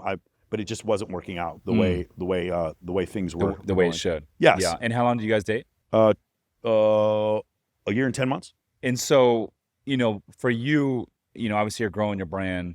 And as we grow, the woman in the red dress gets hotter and hotter, and you get more and more options, more high value options. And so, curious for you, like, because I just went through a breakup. You were dating for almost 2 years. Now all of a sudden you're single, back in the game. What was the difference or the takeaway being single this time around versus last time around 2 years prior? Yeah, Did you notice a big difference? I know a little bit more about what I want. Now, I'm going to say this is another controversial thing. Men need experience with women to get better at dating. Women do not need experience with men to get better at dating. What women need is other people to look at their relationship externally, granddad, grandma, uncle, brother, people who have no sexual interest in this relationship and say, baby, this is toxic, don't do this. When women date more to get better at dating, they tend, not always, tend to become a little bit more cynical and bitter. That's not good for a relationship. When men date more, they become more experienced and they're like, oh, okay, I can see the red flags. It's Tom Brady after 22 years. Okay, this is cover 2. This is how I beat cover 3. This is how I beat man coverage. This is how I beat the zone blitz. Like, they've seen it all. If you're a man, you don't need to sleep with 50 women before you get married, but you need 50 women to want to sleep with you. And you need to, because I have some clients that are very religious and they don't want to have sex before marriage. I totally respect that. But you do need experience with women to understand women. You don't need experience with men for a woman to become better at dating, especially because your femininity and innocence are one of the main reasons why men pick you in the first place. And so that's another one that's really, really controversial. Well, and it's also why I think women that are in their 20s are more sought after than women that are in their 30s well, and 40s. You have a longer reproductive lifespan. Like, it's just, that's just an evolutionary thing. And I mean, for me, like, I just turned 40 and, I'm recently single. I want to have a family. I want to have 3 to 4 kids. And so I can't physically date a woman that's my age. Yeah, it won't work. Yeah, it's not It just won't work. Even it's offensive when you say that, because these women... Even a woman that's 32, it's just not going to work. These women and so from that standpoint, knowing that I want to have a family, I want to have 3 or 4 kids, and I want to raise a cool family, and knowing that's something of importance to me, I have to date a woman that's between the ages of, I think, 22 to 28. Yeah, it's so crazy. So what's happened recently... And why is that offensive to people? Yeah, so what's happened... I don't understand. Why is that offensive to people? What's happened recently... To me, it's common sense. It's them watching... Jennifer Aniston. She's like, I'm freezing my eggs, these embryos. Same thing with Paris Hilton, freezing their eggs so that they can have children later on, not understanding that this IVF treatment is $200,000-$300,000. And it's very unlikely. You've lost 95% of your eggs by the time you turn 35. So like women don't understand this concept, and then they see like that. You remember that show Suits? You remember with it was Harvey Specter was like the main character. One of the characters on there, her name was Sheila Zass, and she had her first kid at 51. And so like everyone's like, oh, I see this on TV, so I can have my first kid at 51, not understanding the likelihood of you being able to do that is so incredibly low. But because it's such this, it's this and that's harsh just if you want to have one kid. Standard. I want to have 3 to 4. Yes, if you want to have 3 to 4 what's kids, going to happen with kid number 2, 3, and 4? Statistically, it's if you want to have more kids, they're going to be 62. Then it would need to be younger. Yeah, and it's and like again, I'm not saying this because this is my opinion though. Yeah. And I know some people are going to get super. But who upset gets about offended this. by that? Older women. They're generally older women and men who are like white knight men. Do you think women that are 35 and single, they're 35 and single for a reason? Yeah, well, listen, you could be 35 and single because you were a good wife and your husband cheated on you and you broke up with him. Yeah. That does happen sometimes. That does happen. I absolutely have seen it. I meet some women who are 35. 2 of my best friends turned 40 in the last couple months. See, Kindly Myers is turning 40 on in September, and CJ Sparks turned 40 last month. And neither of them have kids, and they're very happy, and they're two of my closest friends. And they both have tried to be in relationships, and it just didn't work. Well, actually, Kindly is happily married. She's been married for a few years now. What do you think, Oscar? Do you think if a woman is 35 and single, there's a reason for it? Yeah, for sure. I think they either have too picky or their standards are off the charts. Just going back to the idea of like women sometimes want this much, so much high, 6'3", millionaire, but they don't do none of that. Yeah. And they can't attract it. They want what they can attract. The thing is, they can sleep with him. They can't get him to commit, and they don't understand the difference. And when they can sleep with them, that makes them believe that they can get him to commit. Yeah, like when they can't, exactly. They believe that one leads to the other. And when that guy hits them up once a month and it's 2 o'clock in the morning, they think, oh, he's thinking about me. Here's where the confusion comes. Most men that they would choose to sleep with would commit to them. They're right, but they're not attracted to those men. Most men who right swipe on dating apps probably would date them and commit to them. Most men would commit to these women. But the average woman is not interested in the average man, but the average man is very much interested in the average woman. The problem is because most men would commit to them if they slept with them, they think this top 2% of men that they're chasing after, if they slept with those guys, they'll be like, well, my vagina is made of gold. Obviously, this guy's going to commit to me. And of course, it doesn't happen. And the reason why, and they don't understand the simple function of economics, is because if you think he's attractive, other women think he's attractive, and he has options. Yeah. And it all comes down to options. But here's the thing, it doesn't go like this. It's not a straight line. It's not like I have 2 options, I have 4 options, I have 6 options, I have 8 options. It's like I have 0 options, 0, 0, 0, 0, 0. And once I get past like the 60th percentile, it's like I have 7 dates a week, 14 dates a week. Hundreds of girls want to date me. It's like this. It's nothing, nothing, nothing, and then it's all at once. It's what I call the status poverty line. Yeah, break that down. What is the status poverty line? So it's this point where like you have so many options with women, you don't know what to do with yourself. And this is just you being in shape, having like a little bit of notoriety, being like on a scale of 1 to 10, you're like level 2 famous, like just having a little bit of going on for you. You don't hit on every woman you see. You friend zone hundreds of girls. You have a ton of female friends. You're the leader of your social circle. You're in shape. You have a functioning business. You show some level of competency and relevancy. You just do those things, and you're charismatic, and you understand how to be chill around women instead of like acting like a monkey. When you're one of those guys, it's like now you literally don't have enough days in the week to go on all the dates that you can go on. If you're below that level, you'll still get 1 or 2 dates. You still will. Like there's this one guy, he wrote an article about me saying that I believe in the 80-20 rule. I do not. I do not believe 80%. It's more like 90-10. No. So it's 90-10 when it comes to attraction. It might even be 99-1. No, okay. Would so you I've agree? heard this before. So it is it 99% of women find 1% of men attractive? That's not quite true. It's probably, do 80% of men find 20%, 80% of women find 20% of men attractive? Yes, but they're not sleeping with them. Like what I'm saying is it doesn't make sense. But they would. Mathematically. They would, yes. In the but right they're not. scenario. So because of this function called assortative mating, the 80-20 rule is not true. The 80-20 rule is true when it comes to attraction and hypergamy, but it's not true when it actually comes to sexual intercourse.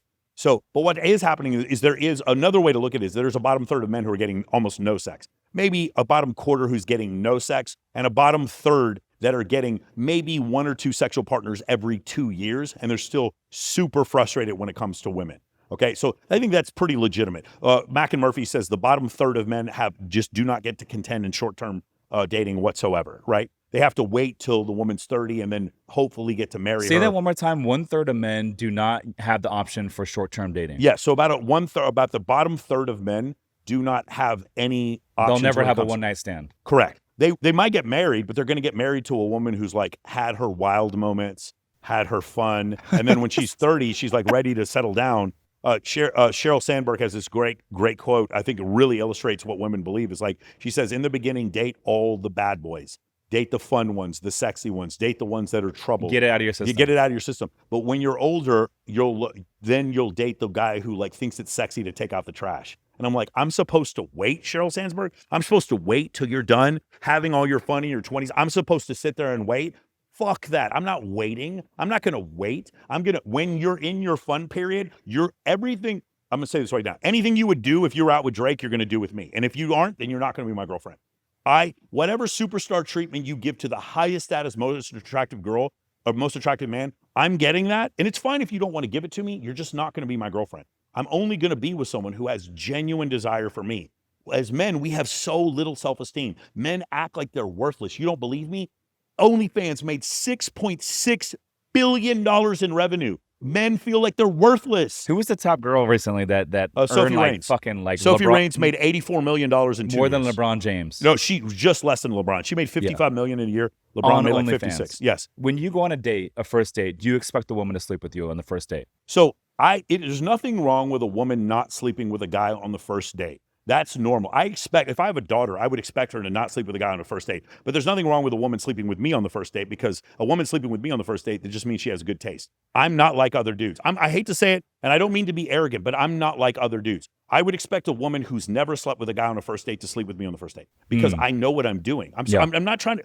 Dude, I hate this. I don't mean to be an asshole, but the thing is, because I understand every single evolutionary attraction trigger, because I am Tom Brady on Super Bowl #7. Like, I've seen everything there is to see. There's no way, like, I'm not going to meet a girl and be like, oh, blah, blah, or say stupid shit. If I go on a date with a girl, I'm going to make her laugh till she's pissing herself. And she's going to do 90% of the talking. She's going to be like, this guy's an incredible listener. And then we're going to go back to my place, and it's going to be the most comfortable place she's ever been in her entire life. She's going to be out on my balcony with this unbelievable view. She's going to see all these animals that I've rescued. And if she wants to sleep with me, I'm not going to be surprised. I get it. I understand that. But that's because this is what I've been doing for the last 25 years. No, I am seeing someone right now. I'm not going to say who it is. And I'm not going to go out with girls on dates and have sex with them. But with her, the girl that I'm seeing right now, we were just friends for a while. And then eventually she started to become very attracted to me because she saw other girls that were attracted to me. And I think it all goes along with your ability to still date a 22-year-old woman at your age. Most guys your age do not have that option. They don't have that option, or they're like, oh, what would you have in common? It's so weird that you're 40 and you're dating someone in their 20s. What do you have in common? Animal rescue, SEC football, going to the gym. I have a ton in common. Watching my favorite show on Netflix. I have a ton in common. You know what else we have in common? Sex. She likes to have sex with me. I like to have sex with her. That's what I have in common with a 25-year-old. I don't understand why this is so offensive to people. So what you do is you create a safety environment, a comfortable environment, and you create, I think, an experience for the woman. Yeah, you create, so you're transmitting a feeling. So if you and I, okay, let's just say you and I go to dinner and we're trying to hire a guy to do copywriting for us. And the guy's super awkward. He maybe even smells a little funny. And he's just weird as shit. And then we look at his metrics, and this guy, like, he ramps up every business he touches by 4,000%. Yeah. Do we hire him? Like Elon Musk. Yes, we hire him. Why? Because he solves a problem for us. We're men talking to other men. When men communicate with other men, we solve problems. The other day, you're teaching me how to run ads to a webinar. Bro, you and I, whenever we go out, all we do is solve problems for one another. You come on my podcast, I go on your podcast. All we're doing is increasing our reach, solving problems. When men communicate with other men, it's successful men.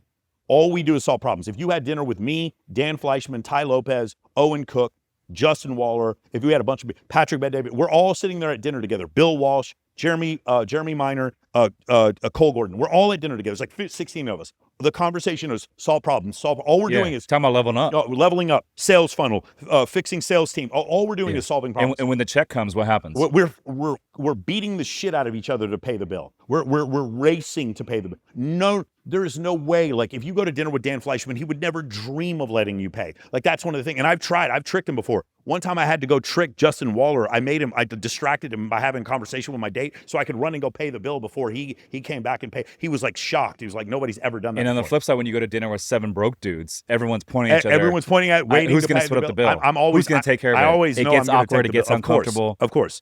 And I always pay the bill because I don't want it to be awkward in those situations.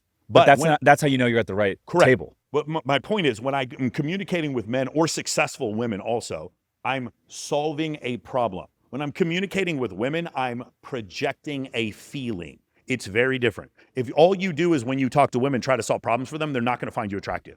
If all you do when you talk to women is make them laugh, show some level of charisma, stimulate them, make them, like, listen to them to where they're talking. I love when women get into this thing where they're talking.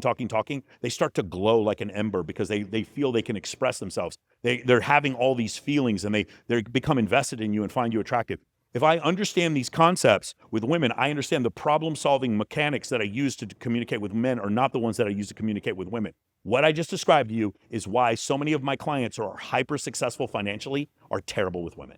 because they don't understand. I'm speaking the language of logic, deduction, reason, accountability, and problem solving when I'm at work. When I go talk to a woman, if I use logic, reason, accountability, problem solving, and deduction, the girl's like, what is, this guy's a weirdo. Yeah. Is he autistic? What's wrong with this dude? Yeah.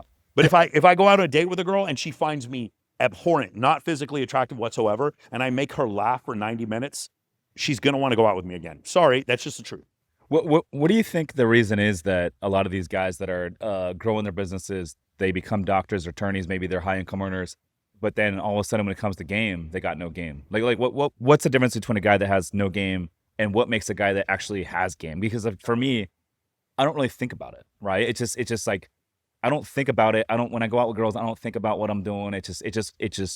I'm just being me. Yeah, because you have enough experience. I think that's what it is. So is it just the reps and the so I think the reps that you of just got, being around women? So it's not sleeping with women. Yeah. It's just like being around women over and over and over and over. So if I were to describe evolutionary attraction triggers to you and women, they would all make sense to you, but you do them naturally because you do them all the time. Just like when Tom Brady throws a football, it rotates at a certain RPM, but he doesn't need to memorize his RPMs. He's not thinking about it. He's not thinking about it. He just knows, I got to plant my back foot, throw, and just drill that ball into Amendola as hard as I can. Throw it to Gronk. Until the MMA trainer comes into the match. Right, until the MMA trainer steals my wife. But the thing is, he doesn't think about it like when he's throwing the ball. It's a reps and experience. When I take the guy that you're describing, this is the highly analytical guy, highly financially successful, often Asian or Indian or Eastern European, highly analytical, comes from a highly homogenous society, was taught by mom and dad to care about what everyone else thinks about them. When I take a client who's like that, because he communicates with logic, reason, and accountability, he doesn't know how to project feelings in the opposite sex. So that's why he doesn't have game. And when I speak to him, I keep trying to explain to him, because I'll explain to these concepts to him. Like one of the concepts I explained was, when you have pictures of you with attractive women who look like they approve of you, who look like they are compliant with you, then other women find that attractive. The guy's like, well, that doesn't make any sense because I'm not dating these women. And I'm like, it doesn't have to make sense. You're projecting a feeling. And they're like so frustrated, like, that doesn't make sense. But that's the reason they suck with women, because they need everything to be logical. They need everything to have meaning and to make sense logically. And that's not how it works when you communicate with women. It doesn't. You're just really projecting a feeling. A woman is not even in love with you. She's in love with the feeling that she gets when she's with you. And when she stops having that feeling for whatever reason, you get fat, you lose your boundaries, or you lose all your money, then all of a sudden you grew apart, and 73% of divorces are initiated by women. So Yeah. that's essentially why that happens. And so we want to pretend the world is any other way than it is. And everything I've described to you, I can describe to you by showing numerous scientific studies, and yet I will still get comments. Who hurt this guy? Why do you have this piece of shit on your program? Rich, why are you doing this? This guy's a misogynist. I love women. Most of my friends are females. I work with a domestic abuse charity and a breast cancer awareness charity. I love women more than I love men. I am not if you want to believe I'm misogynist, no. What I am is telling the truth. If I tell the truth, I cannot be sexist. The truth cannot be sexist. The truth cannot be racist. The truth cannot be misogynistic. It cannot be. So I want to get your thoughts on this. I had this male dating coach who happened to be a female on my show a couple of weeks ago. And we had a couple clips that got millions of views. This particular clip got over 6 million views across the different platforms. And she didn't really have a response to it. Because I think I was kind of calling her out in her own way. But what I said was this.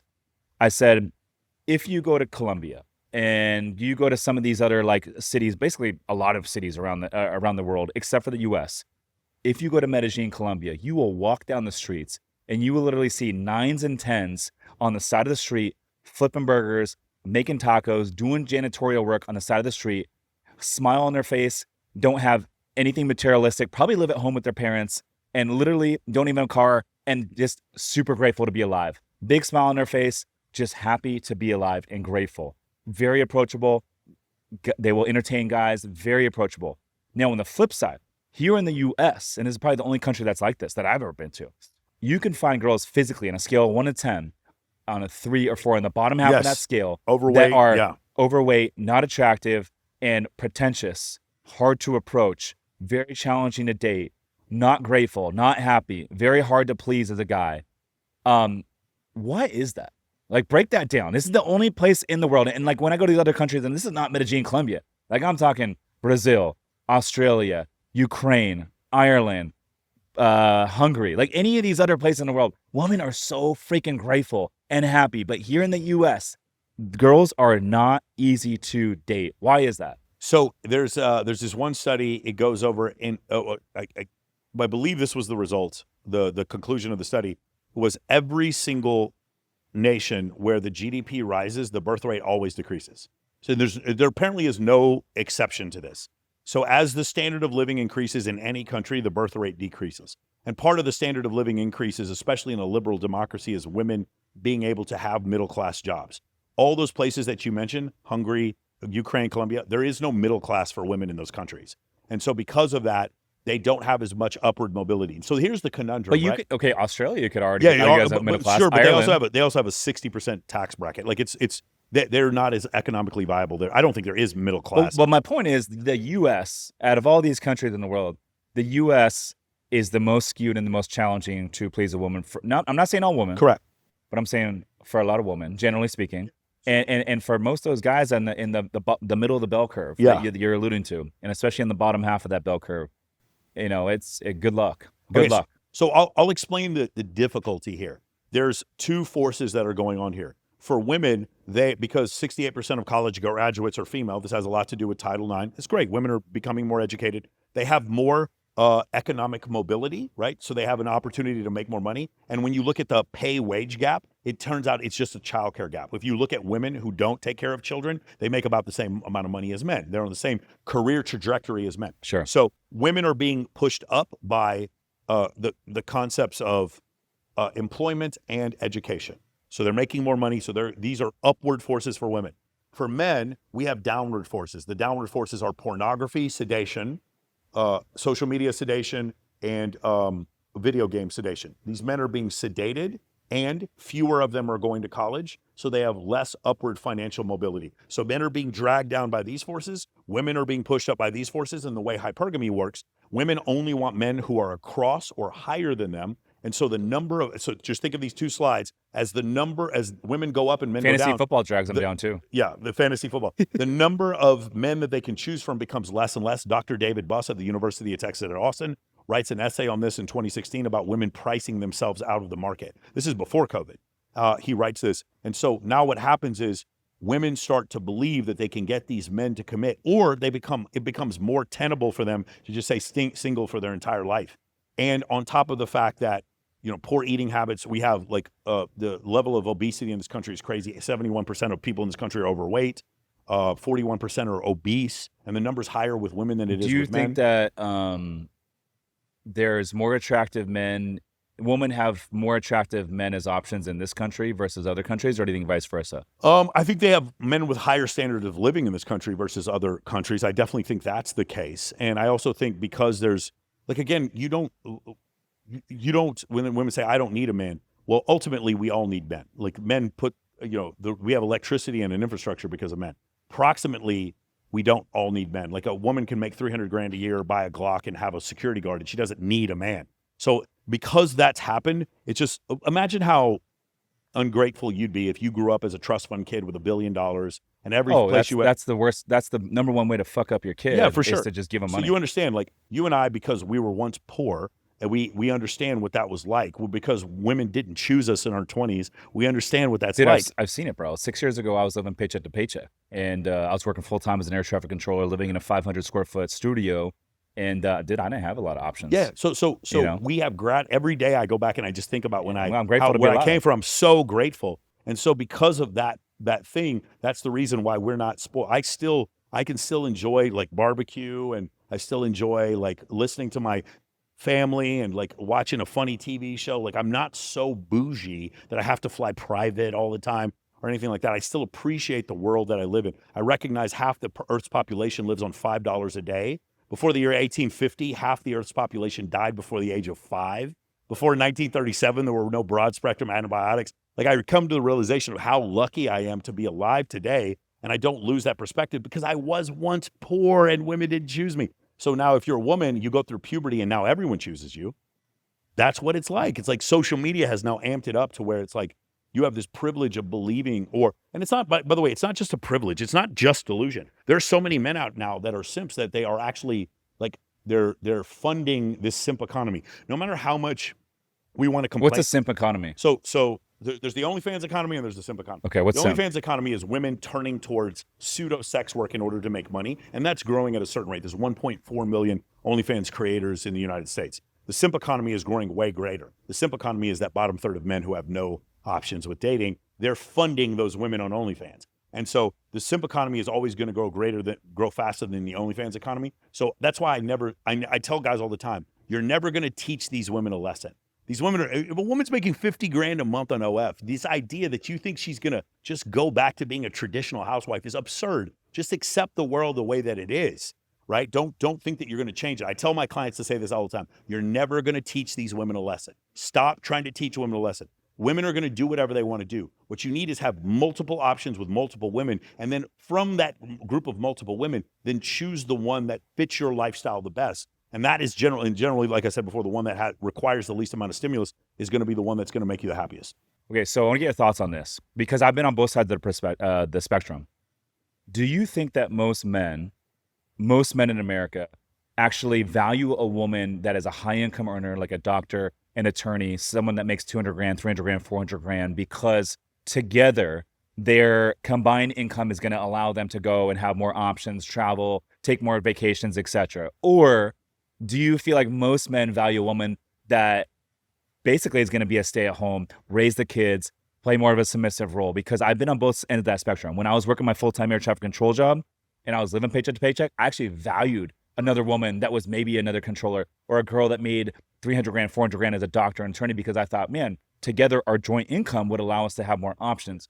But today, after reconstructing my life and growing and evolving, I have financial freedom today. And so today, I don't value a woman that is a doctor and attorney. Actually, it actually works against that woman, because today I'm like, I want a girl that's available. That's what I value. And I know a girl that's a doctor or attorney that has 2 weeks vacation a year. She's never going to be available. I just grinded and hustled to get financial freedom. And so I want a girl that's going to be available and able to go and enjoy the lifestyle with me and go take trips and enjoy the fruits of the labor. That's what I value. And a girl that's going to be at home to raise the kids. So there's three genders in the world. There's high status men, there's women, and there's low status men. If we're answering the question for low status men will take the most attractive woman they can get their hands on, rich or poor. They don't care. Low status men will take anything they can, and they will be grateful. But do you think for they it. find the girl that makes money more attractive? Apples to apples. Like sexually attractive? No, Let's I don't just think, say I don't let's think just say on a scale of 1 to 10 is an 8 and an 8. That one girl you're doesn't poor work. enough, One girl doesn't work and she lives at home Yeah. with her parents, and the other girl makes 200 grand a year. Which one do they find I more have some attractive? guys, my guy friends that are male strippers, and they consistently date rich women. Like they just but it doesn't make them more Or a male sexual- bartender Yeah. would do that too. They don't make, Yeah. but they're not more sexually attracted to these women. It's just their lives are comfortable. If you're poor enough, yes, I absolutely think that dating a wealthier woman would be more appealing to you, but I don't think you're more sexually attracted to her. If you're now that's low status men. For high status men, I think they're going to prefer a woman that is just makes their lives easier. See, some guys like to say the word submissive. I don't need a woman to be submissive. I don't even care if you express your opinion. Just don't tell me how I fucking feel. Ask me how I feel. Just don't tell me how I feel. Don't deliberately start arguments and don't accuse me of shit. If you can do that, it's not that I don't want a woman who's opinionated. I don't want a woman who's masculine. That's what I don't want. And so what I prefer is a woman who is going to complement my life. And so for some guys, that's like submissive house mom, like housewife. That's for them. For me, it's more like, do you agree and are you fully on board with what I do for a living? If you are like that, that's what I find. That's all I want. So different guys are different. And like, by the way, I'll say this also. If you're if you come from a strict Muslim upbringing, you don't want your woman going out without a headscarf, and she should always be accompanied by like a male relative whenever she goes out. You're super strict, no drinking, none of that shit. If you're like me, and I've dated bikini models my whole life, and I've dated several published Playboy models, I'm way more lax when it comes to that. I like when my girl goes out and wears a bikini because we pick up women together. So that's fine with me. You as a man get to choose individually where your lines are. For me, guy-girl porn on OF is a line I would not cross. Any girls who's ever been a sugar baby, you're off the fucking list. I'm not going to do that. Like, those are the lines for me I would not cross. For you, Those are the only 2 lines? oh no, obviously there's way more lines than that. But like just being a bikini model, like I know girls like Caitlin Runkin, Like the Kylie girls, Myers. the 60 girls, they're going to be doing this fashion runway thing at the Hard Rock tomorrow. Is that off limits? No, they're not off limits. Just don't do guy-girl porn on your OF. That's all I'm saying. Like, you're selling guy-girl porn on your OF, then I'm not interested in dating you, because that's like that. What you're being about- what incentivized about- to have sex with random dudes. What about no girl guy porn but showing everything? So And even like dildos. at this point, I can't be a hypocrite. I've dated too many girls in Playboy for me to like say that I would date a girl who's ever been nude. But like, I'm less likely to do it now than before. Like, I've dated several. Even when in my 20s, I dated girls who were in Playboy, and I just like it is definitely is challenging. It's not ideal, but it's like that to me. The step away from me is you're being incentivized to have sexual intercourse with random dudes on your OF for money. We're not cool. I'm not cool with that. Or if you've ever had sexual intercourse with a man who you don't find attractive, but because he gave you money, so sugar baby stuff, which is one derivative away from prostitution, that's the line for me. Other people can have a line where it's like any girl who posts anything on the internet, I don't want to date them, and you have the right as a man to have that standard. You have the right. When women have preferences for a man's height or income, that is never insulted or derided. When men have preferences for a woman's weight or her body count or what she posts on social media, we're seen as misogynistic and patriarchal. I'm sorry. My standards or my preferences in women are just as valid as a woman's preference. Okay, let me give you one more. So there was another clip in this conversation with this male dating coach, and this one got a lot of engagement, and it was very controversial online. I said, a girl could be 22 and hot, and she's invited on a yacht. A guy has to go build and grind and get knocked down, get back up, build, grind, get knocked down, get back up, go build, grind, network, build, and then maybe at 38, maybe at 39, maybe at 40, he can get on the yacht. But he likely has to buy the yacht to be on the yacht. And that's the biggest difference. And people were like, oh my God, like girls were very offended. I'm like, it's true. It's fucking true. Why would people get offended off of that? What are your thoughts? Yeah, so because it goes to the thing what I said before about being professionally viable and your sexual market value being different. For a man, for me to be sexually viable, I need to be relevant and competent. I need to be successful, and I need to take on assertive, dominant alpha qualities in order for women to find me attractive. In general, not always. I know some women like men who are dandies or whatever, but for the most part, these attractive masculine qualities are what I need to do to be successful. Those are the things that get me the yacht.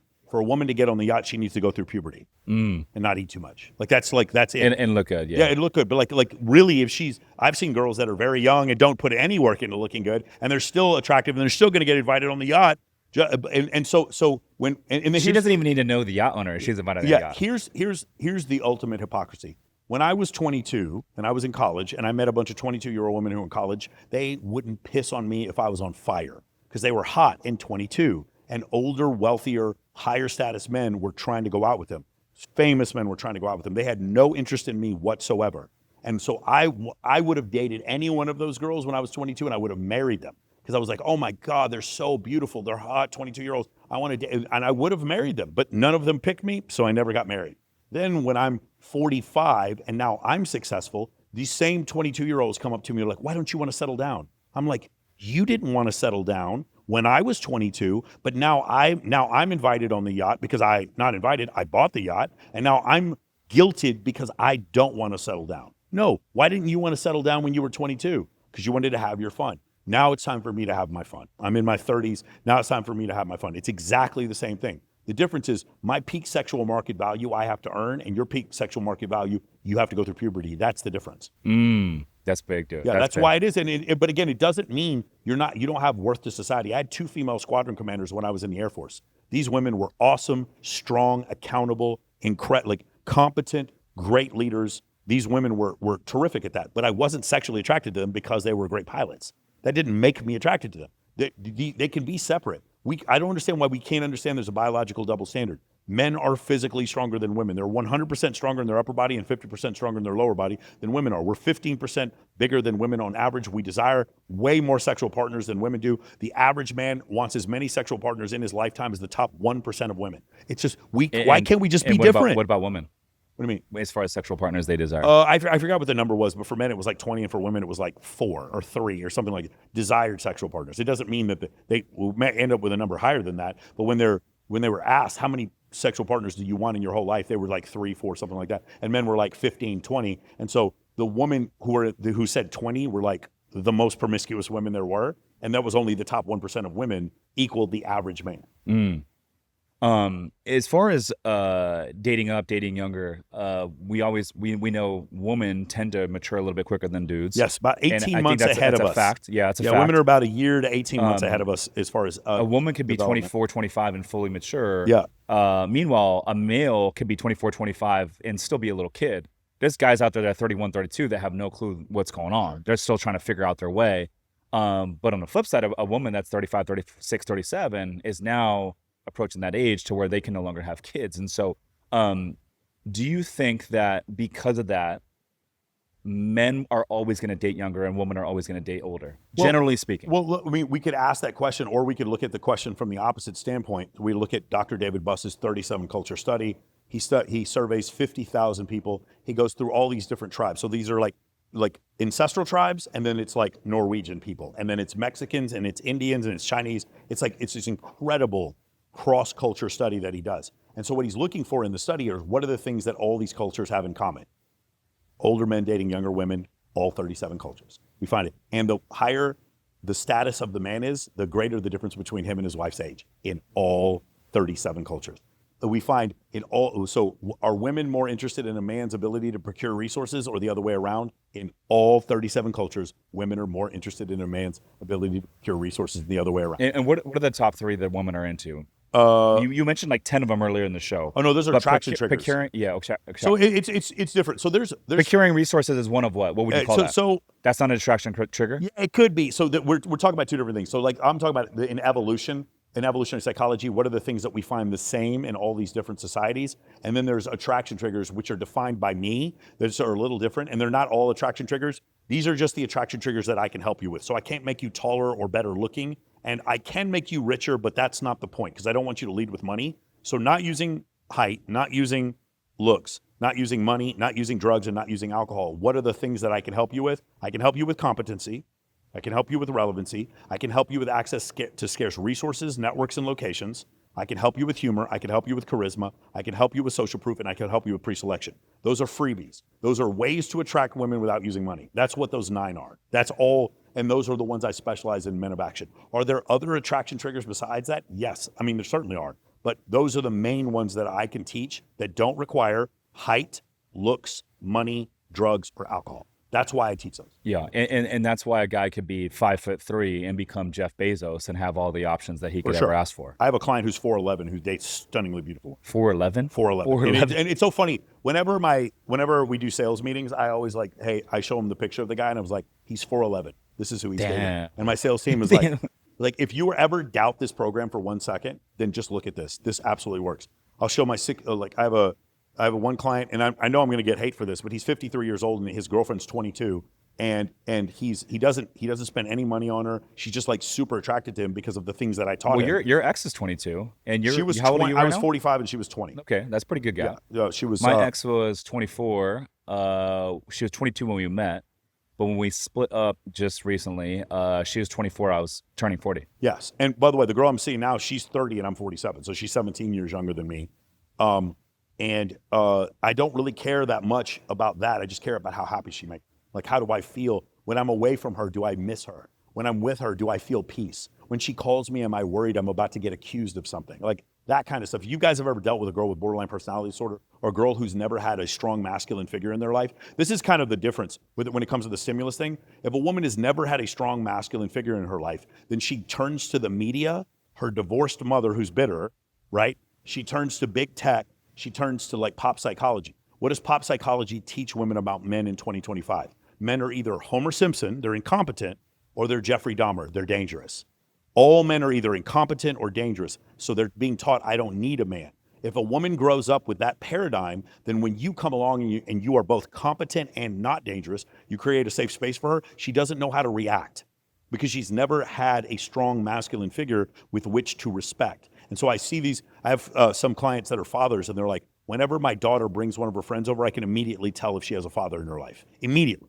Because she understands to be respectful. As men, we always learn to be respectful. You want to know why? Because we got in fights in high school. Because we played football and someone bigger than us consequences. hit us. There were consequences for us being disrespectful. For women, they grow up in a society, and this is a good thing, we don't hit women. And we shame men for hitting women. We shouldn't hit women. But if you go your whole life as a woman and you realize I could just mouth off to this guy forever and he's never going to do anything to me, and I've been taught that all men are incompetent or all men are abusers, like physical abusers. Well, I remember on my show the other day, I was like, you don't understand, most men don't cheat. Most men are not abusers. Most men don't hit women. And the girls were like, no. I was like, no, it's true. Most men don't hit women. Most men are not abusers. Most men are not If narcissists. girls think that most men do Yeah, that, correct. they're in the wrong circle. Correct, but that's because that's what Joy Behar and Whoopi Goldberg told them on The View. That's because that's what they learned by watching TikTok videos with Shira Seven. They were Chris GQ Perry. These people who pander to women are lying to women, telling women all men are incompetent or dangerous. So if that's what you've learned and you never had a strong masculine figure in your life, I remember like there are places that I go to a lot, but I go on stage at XS so much that I should pay rent. And what do you do when you go on stage at Well, XS? What do you do I there? go on there and I say hi to everyone. It doesn't matter. My point is, I took this one girl up there and I'm like holding her hands and I'm taking her and her 6 friends on stage and she's like, where are we going? And I'm like, hold up, wait a minute. I'm home right now. You don't need to question a single fucking thing. This is my home. Everyone here knows me. Anything we want, we get. We're never even gonna have to pay for drinks. Don't question where we're going with your attitude. You can kindly ask me, but don't tell me that, where are we going? We want to know where we're going. No. Be quiet. Otherwise, she's not going to be going. This is my home now. Yeah. Chill. And if but why is that? Why did she say that? She said it because she doesn't have a strong masculine figure in her life. She's learned to always question the man who's in front of her. That's fine. I understand some women go through that. And a lot of these women I become very good friends with, but I will not date them. I will not date them. Why? Because they can't, because if I'm competent, I put in all this work, Rich, and you put in all this work to be competent and relevant. I know I'm good at my job. And I am a really, really, really fucking good coach. That's why I have 4,000 clients. I don't have a single bad review from anyone who's finished my course. And there's hundreds of testimonials on my website because I'm a really good coach. If I have a woman who's questioning what I do for a living or where we're going or like how, like we're driving to San Diego. Are we taking the right road? Are we on the right?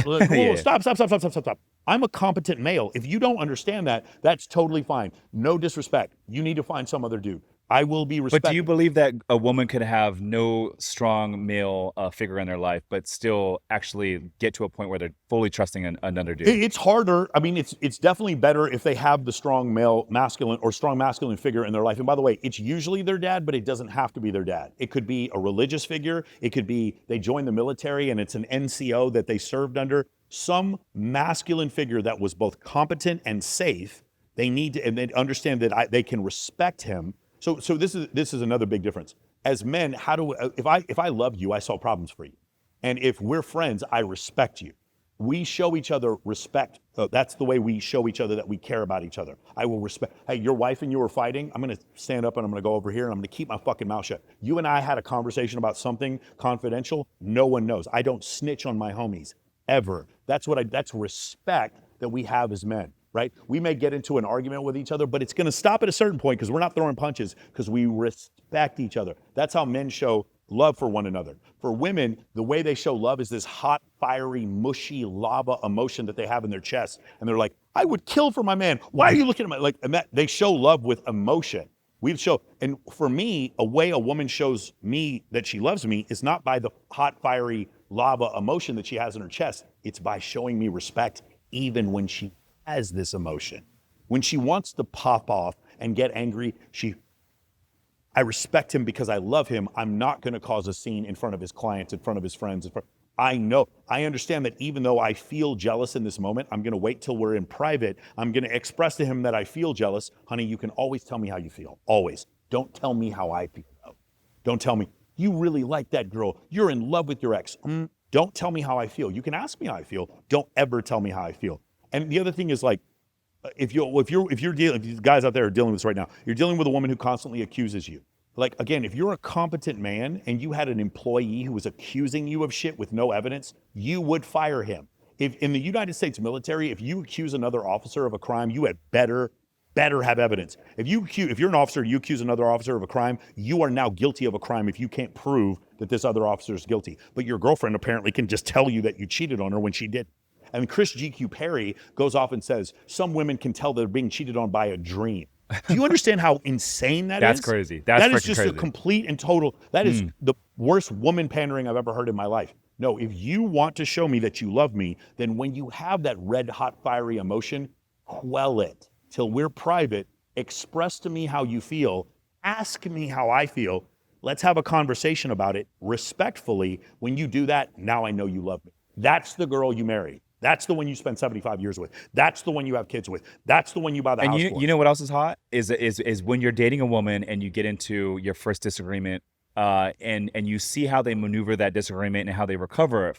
There's two types of girls. There's a girl that is gonna like blow up, become a hothead, accuse you, blame you, play the victim role, and make it very challenging. And there's also the other girl that's gonna be calm, collective, and be like, hey, let's talk about this together. Let's collaborate on a solution and let's learn from it, and we're good.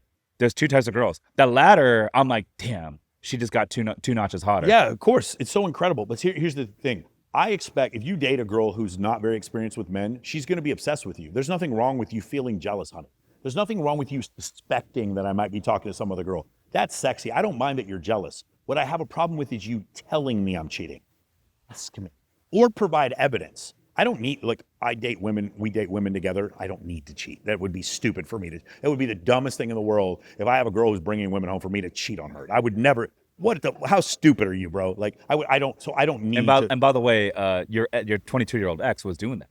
She was bisexual. Yes. Bringing but another we woman love home. her. We don't need to talk about her anymore, but she's a great person, and she's going to come. She's a barber right now. You guys can go to Kylie Cuts. Everyone in Houston should go get your hair cut. She's the greatest barber. She's awesome at ball fades. Your ex is a barber? Yeah, she's a barber now. And she's I like a good fade. She's terrific at it. Everyone should go follow her. Kylie Cuts, and she cuts hair on the beach in Houston. She'll go out on the beach and like cut people's hair. Great thing. But my relationship with her, like this She's is gonna have a lot of dudes rolling up in that Here's the other barbershop thing. now. Here's the other thing I learned. She had to deal with so much shit because she was dating me that I never want to put another woman through that again. So I'm never going to talk about my relationships publicly again. It was cool to do because I wanted guys to see after all the stuff I do, I still have an amazing, young, beautiful woman who really wanted to be with me. And I wanted to show proof of concept. And I also wanted her to participate because I would watch Layla Hermosi and Alex Hermosi, or I would watch Grant Cardone's wife. I forgot her name. Elena. I would watch Elena Cardone and Grant Cardone. And I was like, I wanted that. Or I would watch, How to Beast and his wife, Yulia. I wanted that. But then I realized that's not what she wanted. And so it doesn't work. And I'm never going to do that again. Yeah. No one needs to know. And no one ever going to know who I'm dating ever again. But the thing is, in that situation, because I'm like the girl I'm seeing now, we see women together. I don't need to go see other women. Like I just really don't. Yeah, you'd be dumb to cheat. It would be stupid. It would be silly. But no, it's a waste of time. You understand? I get everything I want with this amazing woman. I need to invest in her. Like that's the way I look at it. Do you feel like you grow more in terms of like business, fitness, happiness when you're in a relationship with the right girl or single? I would not have answered this way 10 years ago, but I will say now it's when I'm in a relationship. Because there's that hunting that I have, that fucking thing where it's like, oh God, there's a hot girl at fucking Omnia tonight. I have to go out. I've got to go out and see this girl. I just like on IG story, it's like just landed in Vegas, going to Omnia. I'm like, oh my God. I don't need to worry about that anymore. And so I can spend more time just focusing on the business. Yeah, I'm the same way. Yeah, bro. so being in a relationship, I can definitely be more productive. Yeah. So I definitely think that's definitely. I think it's like a cheat code. Hey, if you have the right girl, that's the caveat. It has to be the right girl. Let me tell you something funny about the whole bisexual thing. Right? I make a video. You see Sadia Khan, she's all in the news or whatever. Turns out she doesn't have a degree. She's not actually a licensed therapist. She attacks all these people online. I made a video about Sadia Khan. It went pretty viral. And I basically said, Sadia Khan said that no woman who lets her man sleep with other women isn't cheating. So if you're a woman, you're like chill about letting your man sleeping with other women, that 100% correlation, she's also sleeping with other men. And of course, I know that to not be the case. I have several guy friends who are married to women who whether it's open on their end or open on the guy's end, or they're bisexual and they bring women. And it's not open on the girl's end. Yeah, it's not open on the girl's end. Or they're bisexual. And these girls are just chill with it. I know a lot of girls. It's why would a girl be chill with it? Huh? Why would a girl be chill with it? She's bisexual. Generally, 95% of the time she's bisexual. The other 5% of the time. So they don't have the same jealousy. Correct. They don't. So anyway, my point was, of course, there's going to be women who are listening to this and they're like, their ears are burning. They're like, that's horrible. I would never let my man do this. And you're correct. 90% of the time, 95% of the time, most women would not be comfortable with sharing their man. I totally agree. What Sadia Khan said was 100% of the time, a woman would not be comfortable sharing her man. I was like, I'm going to hold you on that one. I know a bunch of bisexual women who actually would be perfectly fine with that. But the reason Sadia Khan has to say that is because if she has a man and he's like, I want to see other women, and she's like, no, if you see other women, those women are all going to cheat on you. But what if he finds a woman that doesn't cheat on him? Then that's the bigger, better deal. She leaves Sadia for him. Anyway, Sadia Khan responded to this by saying, that only works for the fatherless sex worker women that you talk to, Michael Sartain, and you don't realize that all the women you talk to are cheating on you. And I'm like, yo, girl, you have 1 million followers and you're fucking punching down on me. I'm nobody. Like, and you're telling me that my girl is cheating on me. Like, you're making personal attacks against me when I didn't make personal attacks against you. And I wrote her later and I was like, hey, there's nothing personal, but I was like, well, I don't know why you came after me like that. I was like, and then she was like, well, you seem to know everything about my content. You watch my content more than me. I was like, she's still insulting me. Sadia Khan is still insulting me in the DMs. And I was like, wow, this is crazy. Come to find out what she's doing. She has a husband, is fucking another dude. She's the side chick for another guy. Did you see this? I'll suck his dick on his wedding day and your birthday. And have you hear the voice recordings? No. Yeah, she goes off. She's like, she basically is the side chick for some dude. And her father is Pakistani and had 4 wives. Damn. It was crazy. It was like the ultimate hypocrisy. Yeah. Was Sadia Khan calling me out for saying something that I knew to be true. I have several friends where the woman is bisexual. The guy is like, he's they're together, and she is also very attracted to women, and they bring women home, and they've been together for 20 years. I know several couples where this has worked. And I'm not saying maybe it could work the other way. I don't think it could. I think when women are sleeping with multiple men, it has much more of a different effect. But I've seen this work before. So I'm saying I know most of the time it wouldn't work, but 5% of the time or 10% of the time it would work. And that's what Maya expressed, and she was so angry by that. It's such Can you imagine some guy criticizing you and you going on his channel and just talking shit to him when this guy has no followers? You're punching down. You as a big content creator, you shouldn't be doing that. And I was like, I was so embarrassed for her that she would actually do that. And then it turns out, I feel you. Turns out she did it to everyone. Break this down, bro. You break it down on the last podcast. I want you to break it down again. Yes. For all the dudes out there that are afraid to post the meme, they're afraid to post on social media because they're afraid and terrified about what everyone thinks. Yeah. We live in a world that what? Yes. Break this down, yes. You live in a country where No. I want to hear some fucking passion. Yo, you want some passion? I want some heat, bro. Bring the heat. This video got 50 million views on YouTube. Yeah. Bring it. I was at Swimsuit USA, and I sit down with my whole team, and I had a wife beater on because it was so hot outside. And I had the little lavalier right here, and they start asking me questions, and my team knows how to piss me off. And when they piss me off and fill me full of caffeine, like you guys did here today, then I start saying crazy shit. And so I look into the camera, and I was like, Michael, what about posting on social media? And I go, you live in a country where a man fucked a porn star while his wife was pregnant, and you elected him to be president twice. You live in a country where a man runs over a person, kills them, runs over a second person after transitioning to become a female, and 4 months later, you name Caitlyn Jenner Woman of the Year. You live in a country where a man punches his wife in his stomach in a movie they make about him. He kidnaps his own kid. He goes to jail for 15 months for securities fraud. You think his life would be over, but you love this guy. He's the most sought after sales trainer in America. Jordan Belfort, The Wolf of Wall Street. I'm not fucking leaving. You all love that movie. The face of prison reform in the United States is Kim Kardashian. Kim Kardashian, who made a sex tape with Ray J, is in the White House getting legislation passed about prison reform. And there's all these Oliver North. You remember Oliver North, the Iran-Contra affair? This guy he commits all these crimes. He ends up confessing in front of the Congress and Senate, and he's now a correspondent on Fox News. O.J. Simpson allegedly murders 2 people, stabs them 56 times, and before he died, he told me, I had a conversation with him, he was offered millions of dollars to do a fantasy football podcast. All these people fuck up. No one pays for shit, and you're afraid to post a meme because you're afraid of what people at work are going to think about you or what your mom is going to think about you. No one pays for shit. Adam 22 lets his wife have sex with this other porn star on camera, and he makes more money and is more popular because of it. Dylan Dennis sits there and clowns on Logan Paul because he wants to marry Nina Agdal. Nina Agdal, meanwhile, there's hundreds of photos of her making out with other dudes, and then he still marries her. Logan Paul makes more money. Dude, Jake Paul, he ends up getting caught for posting this like shill coin, and he makes $40 million for fighting Mike Tyson, and you're worried about posting a meme. you understand how stupid that makes you seem? No one pays for shit. You can do anything now. Do you remember the guy who did Fire Festival?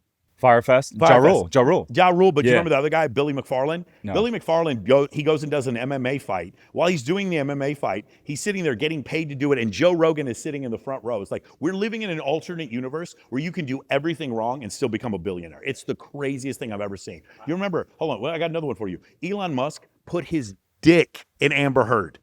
He fucked Amber Heard, the woman who shit on Johnny Depp's bed. And he's the richest man in the world. And you're worried about a meme you were going to post, bro. How many kids does Elon have? 12, 13, something like that. And no one talks about that. Yeah, I mean, No one talks about it's pretty that. wild. With probably 12 girls, right?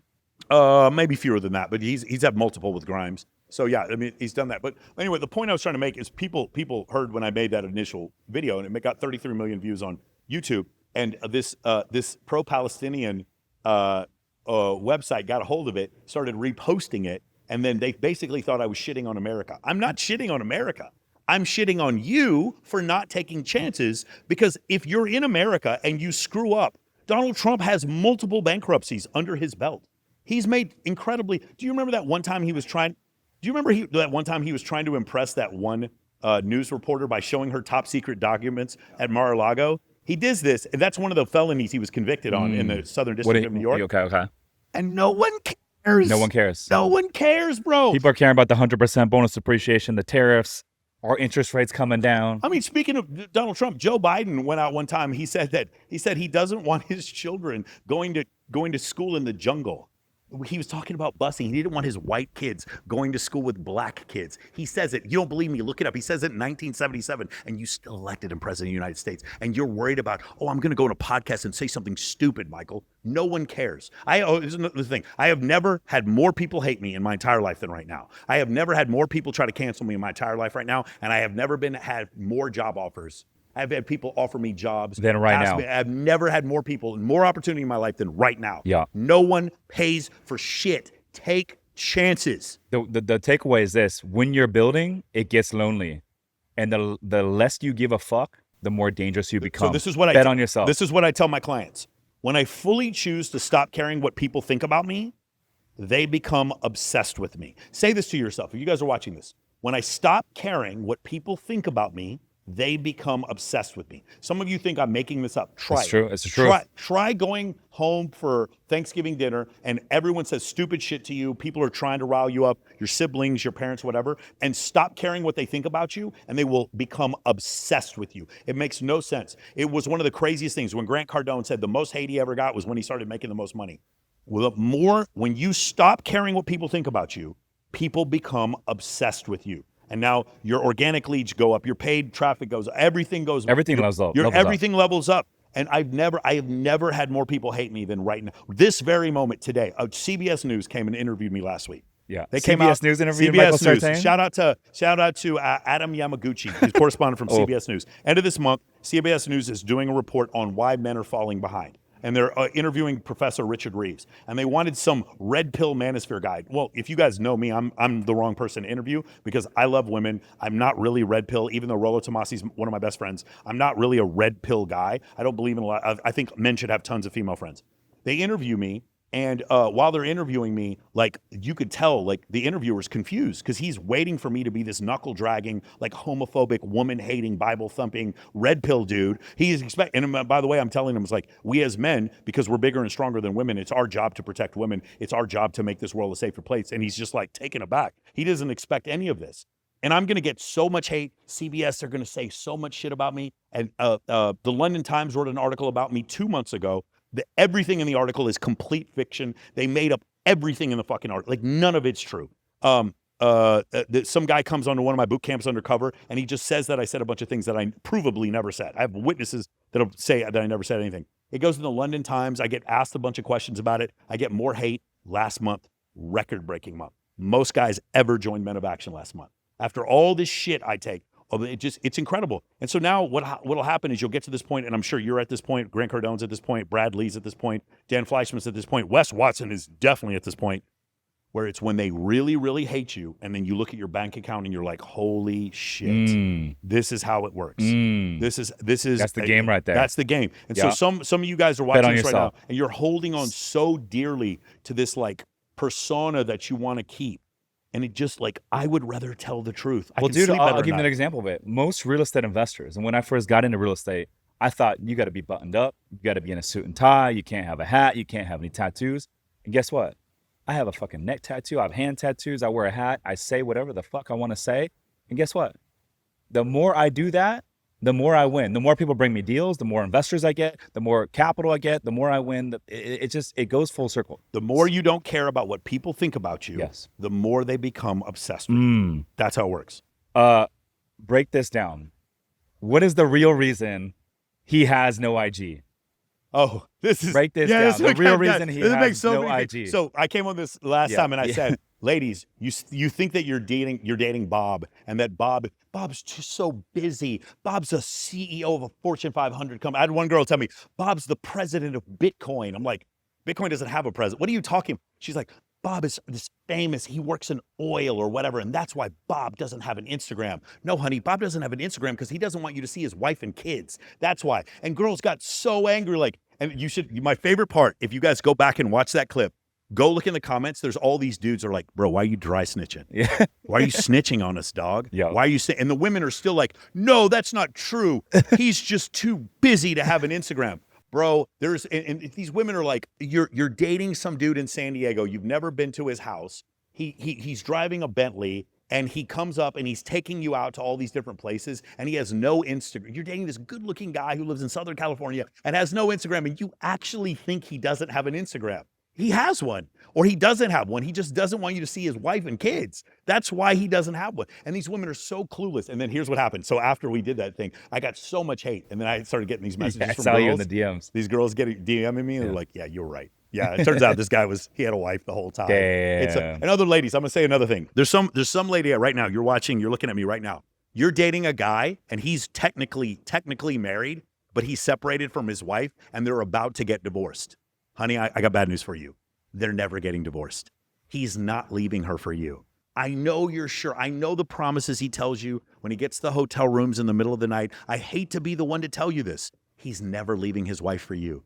You notice how he's about to get divorced, but it's taken like a year, 2 years, whatever. No, he's still sleeping with his wife. It's not the paperwork. It's not the paperwork. You can get divorced very quickly, especially no contest divorces, no fault divorces that are out there. If there was a prenup, none of this is the case. And you ladies are out there, and maybe if you never heard this before, and I'm the first one to tell you, let me tell you. You're waiting for this guy to get divorced because technically he's already divorced, and you're having plenty of sex with him. I'm sure he's sleeping with you all the time. He's never leaving his wife. You give him a month, 2 months. If he's not completely divorced and you don't see the paperwork, he's never leaving his wife. And I'm sorry to be the first one to tell you this. Okay. And what do you tell the girl in that situation to do? What's your advice to her? You remember what I said before? The quickest way to understand women is to stop listening to them. The quickest way to understand men is to stop listening to them. Only pay attention to their actions. Ladies, if you want the number one piece of advice for understanding a relationship, pay way more attention to what he does and less attention to how you feel about it. And you will always get the right answer. Don't worry about how you feel about it. Because a lot of times women will have a good man who provides for them, comes home all the time, is faithful, but they don't feel the passion for it. No, you're worried about how you feel about it. Worry about what he does. He showed up for you. He comes home every night. Keep that man. Get ready what happens when you leave that man, how hard it's going to be for you. You know what I'm saying? And now, so I tell women the same thing. It's like, if a guy keeps saying he's getting divorced, he keeps saying, hey, I'll pay for this later. He keeps talking about the vacations he's going to take. He keeps making these promises, but the promises never follow through. That just pay attention to his actions. Stop listening to his words. Yeah. What do you tell someone that is in a relationship? Because relationships are hard, right? I look at people that are married 20, 25 years, and I think it's easy for folks to see that on Instagram and be like, man, I want that. Their life is beautiful. Their relationship is beautiful. They've been married for 30, 40 years. But what they don't realize is like everyone goes through it. Relationships are not easy. And so what do you tell someone that's in a relationship, maybe to listen to this right now, and they've been together for 3, 4, 5 years, and they're wondering if the grass is greener on the other side. Is the grass really greener on the other side? So I would look at like, what do you get in this relationship? And like, the problem is I go to work every day when I don't feel like it. That's the thing. If you want to know the number one thing I teach in my course, it's taking action when you don't feel like taking action. It's going to the gym when you don't feel like it. It's getting in the cold plunge when you don't feel like it. It's eating healthy when you don't feel like it. It's doing the podcast when you don't feel like it. It's doing the study when you don't feel like it. It's filming the ad when you don't feel like it. And the thing is, if you want this relationship to last, it can't always be this red hot, fiery love emotion. And she always has to be the hottest girl in the room. If you want to have kids and have a family with someone that you've chosen, you have to ask yourself, what am I getting out of this relationship? And what is it worth? Like, that's why marriage is so deleterious for men. It's like you want to leave the relationship, but you lose half. And it's just, and you can never speak to her again because, and then now she pollutes your children's mind because she's talking shit about their dad. Their mom is talking shit about you. And now you have to spend the rest of the next 10 years trying to make up for the fact that she's just been lying about you or just polluting the children's mind about you. And so you just don't want to go through this divorce. And so like the trick is you have to ask yourself, like, what am I losing in this situation? What am I actually losing? And you'll see guys, they'll cheat. And then the moment they get caught, they're like, why did I do this? This is really, really stupid. I've lost everything because of this. Wasn't worth losing half. So my advice to you is take honest accountability and inventory of like what it is that you're losing. And then also question whether or not you want to get married in the first place. I love the idea of you having a pair bond with someone, calling them your person, even having a ceremony and having kids with them. I don't necessarily think you got to get the state involved. That's so good. Michael Sartain, I appreciate you coming on, bro. Always dropping so much game, so much value. Where can the folks get in touch with you if they want to learn more? And more importantly, where can they get in touch with you if they want to be a part of Men of Action? Okay, if you want to find me, it's really easy. Go on Instagram and just search Michael Sartain. I'm on Twitter, Snapchat, YouTube. You can also find me on Michael Sartain pretty easily.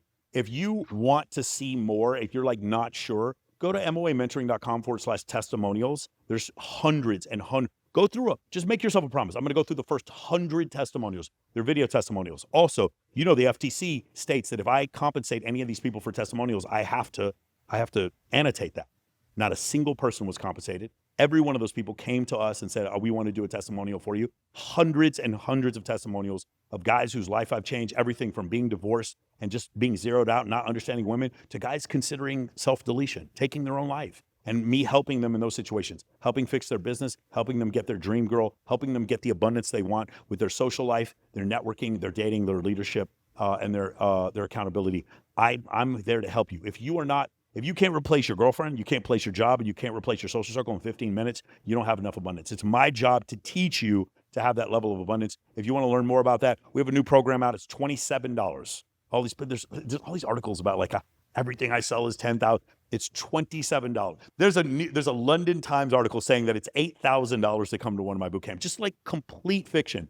It's $27 if you want to go on MOAmentoring.com and you can get our off-market dating system for $27. There you go. There you go. And if you want to work with you directly, go where? Just go to Michael Sartain. There it Write is. me on IG. That's the easiest way. There it is. He's Michael Sartain hosting an event this weekend. Yes. We're just getting warmed up because it's just the beginning. I'm Rich Summers, listeners. Thanks for tuning in. We'll see you guys in the next one.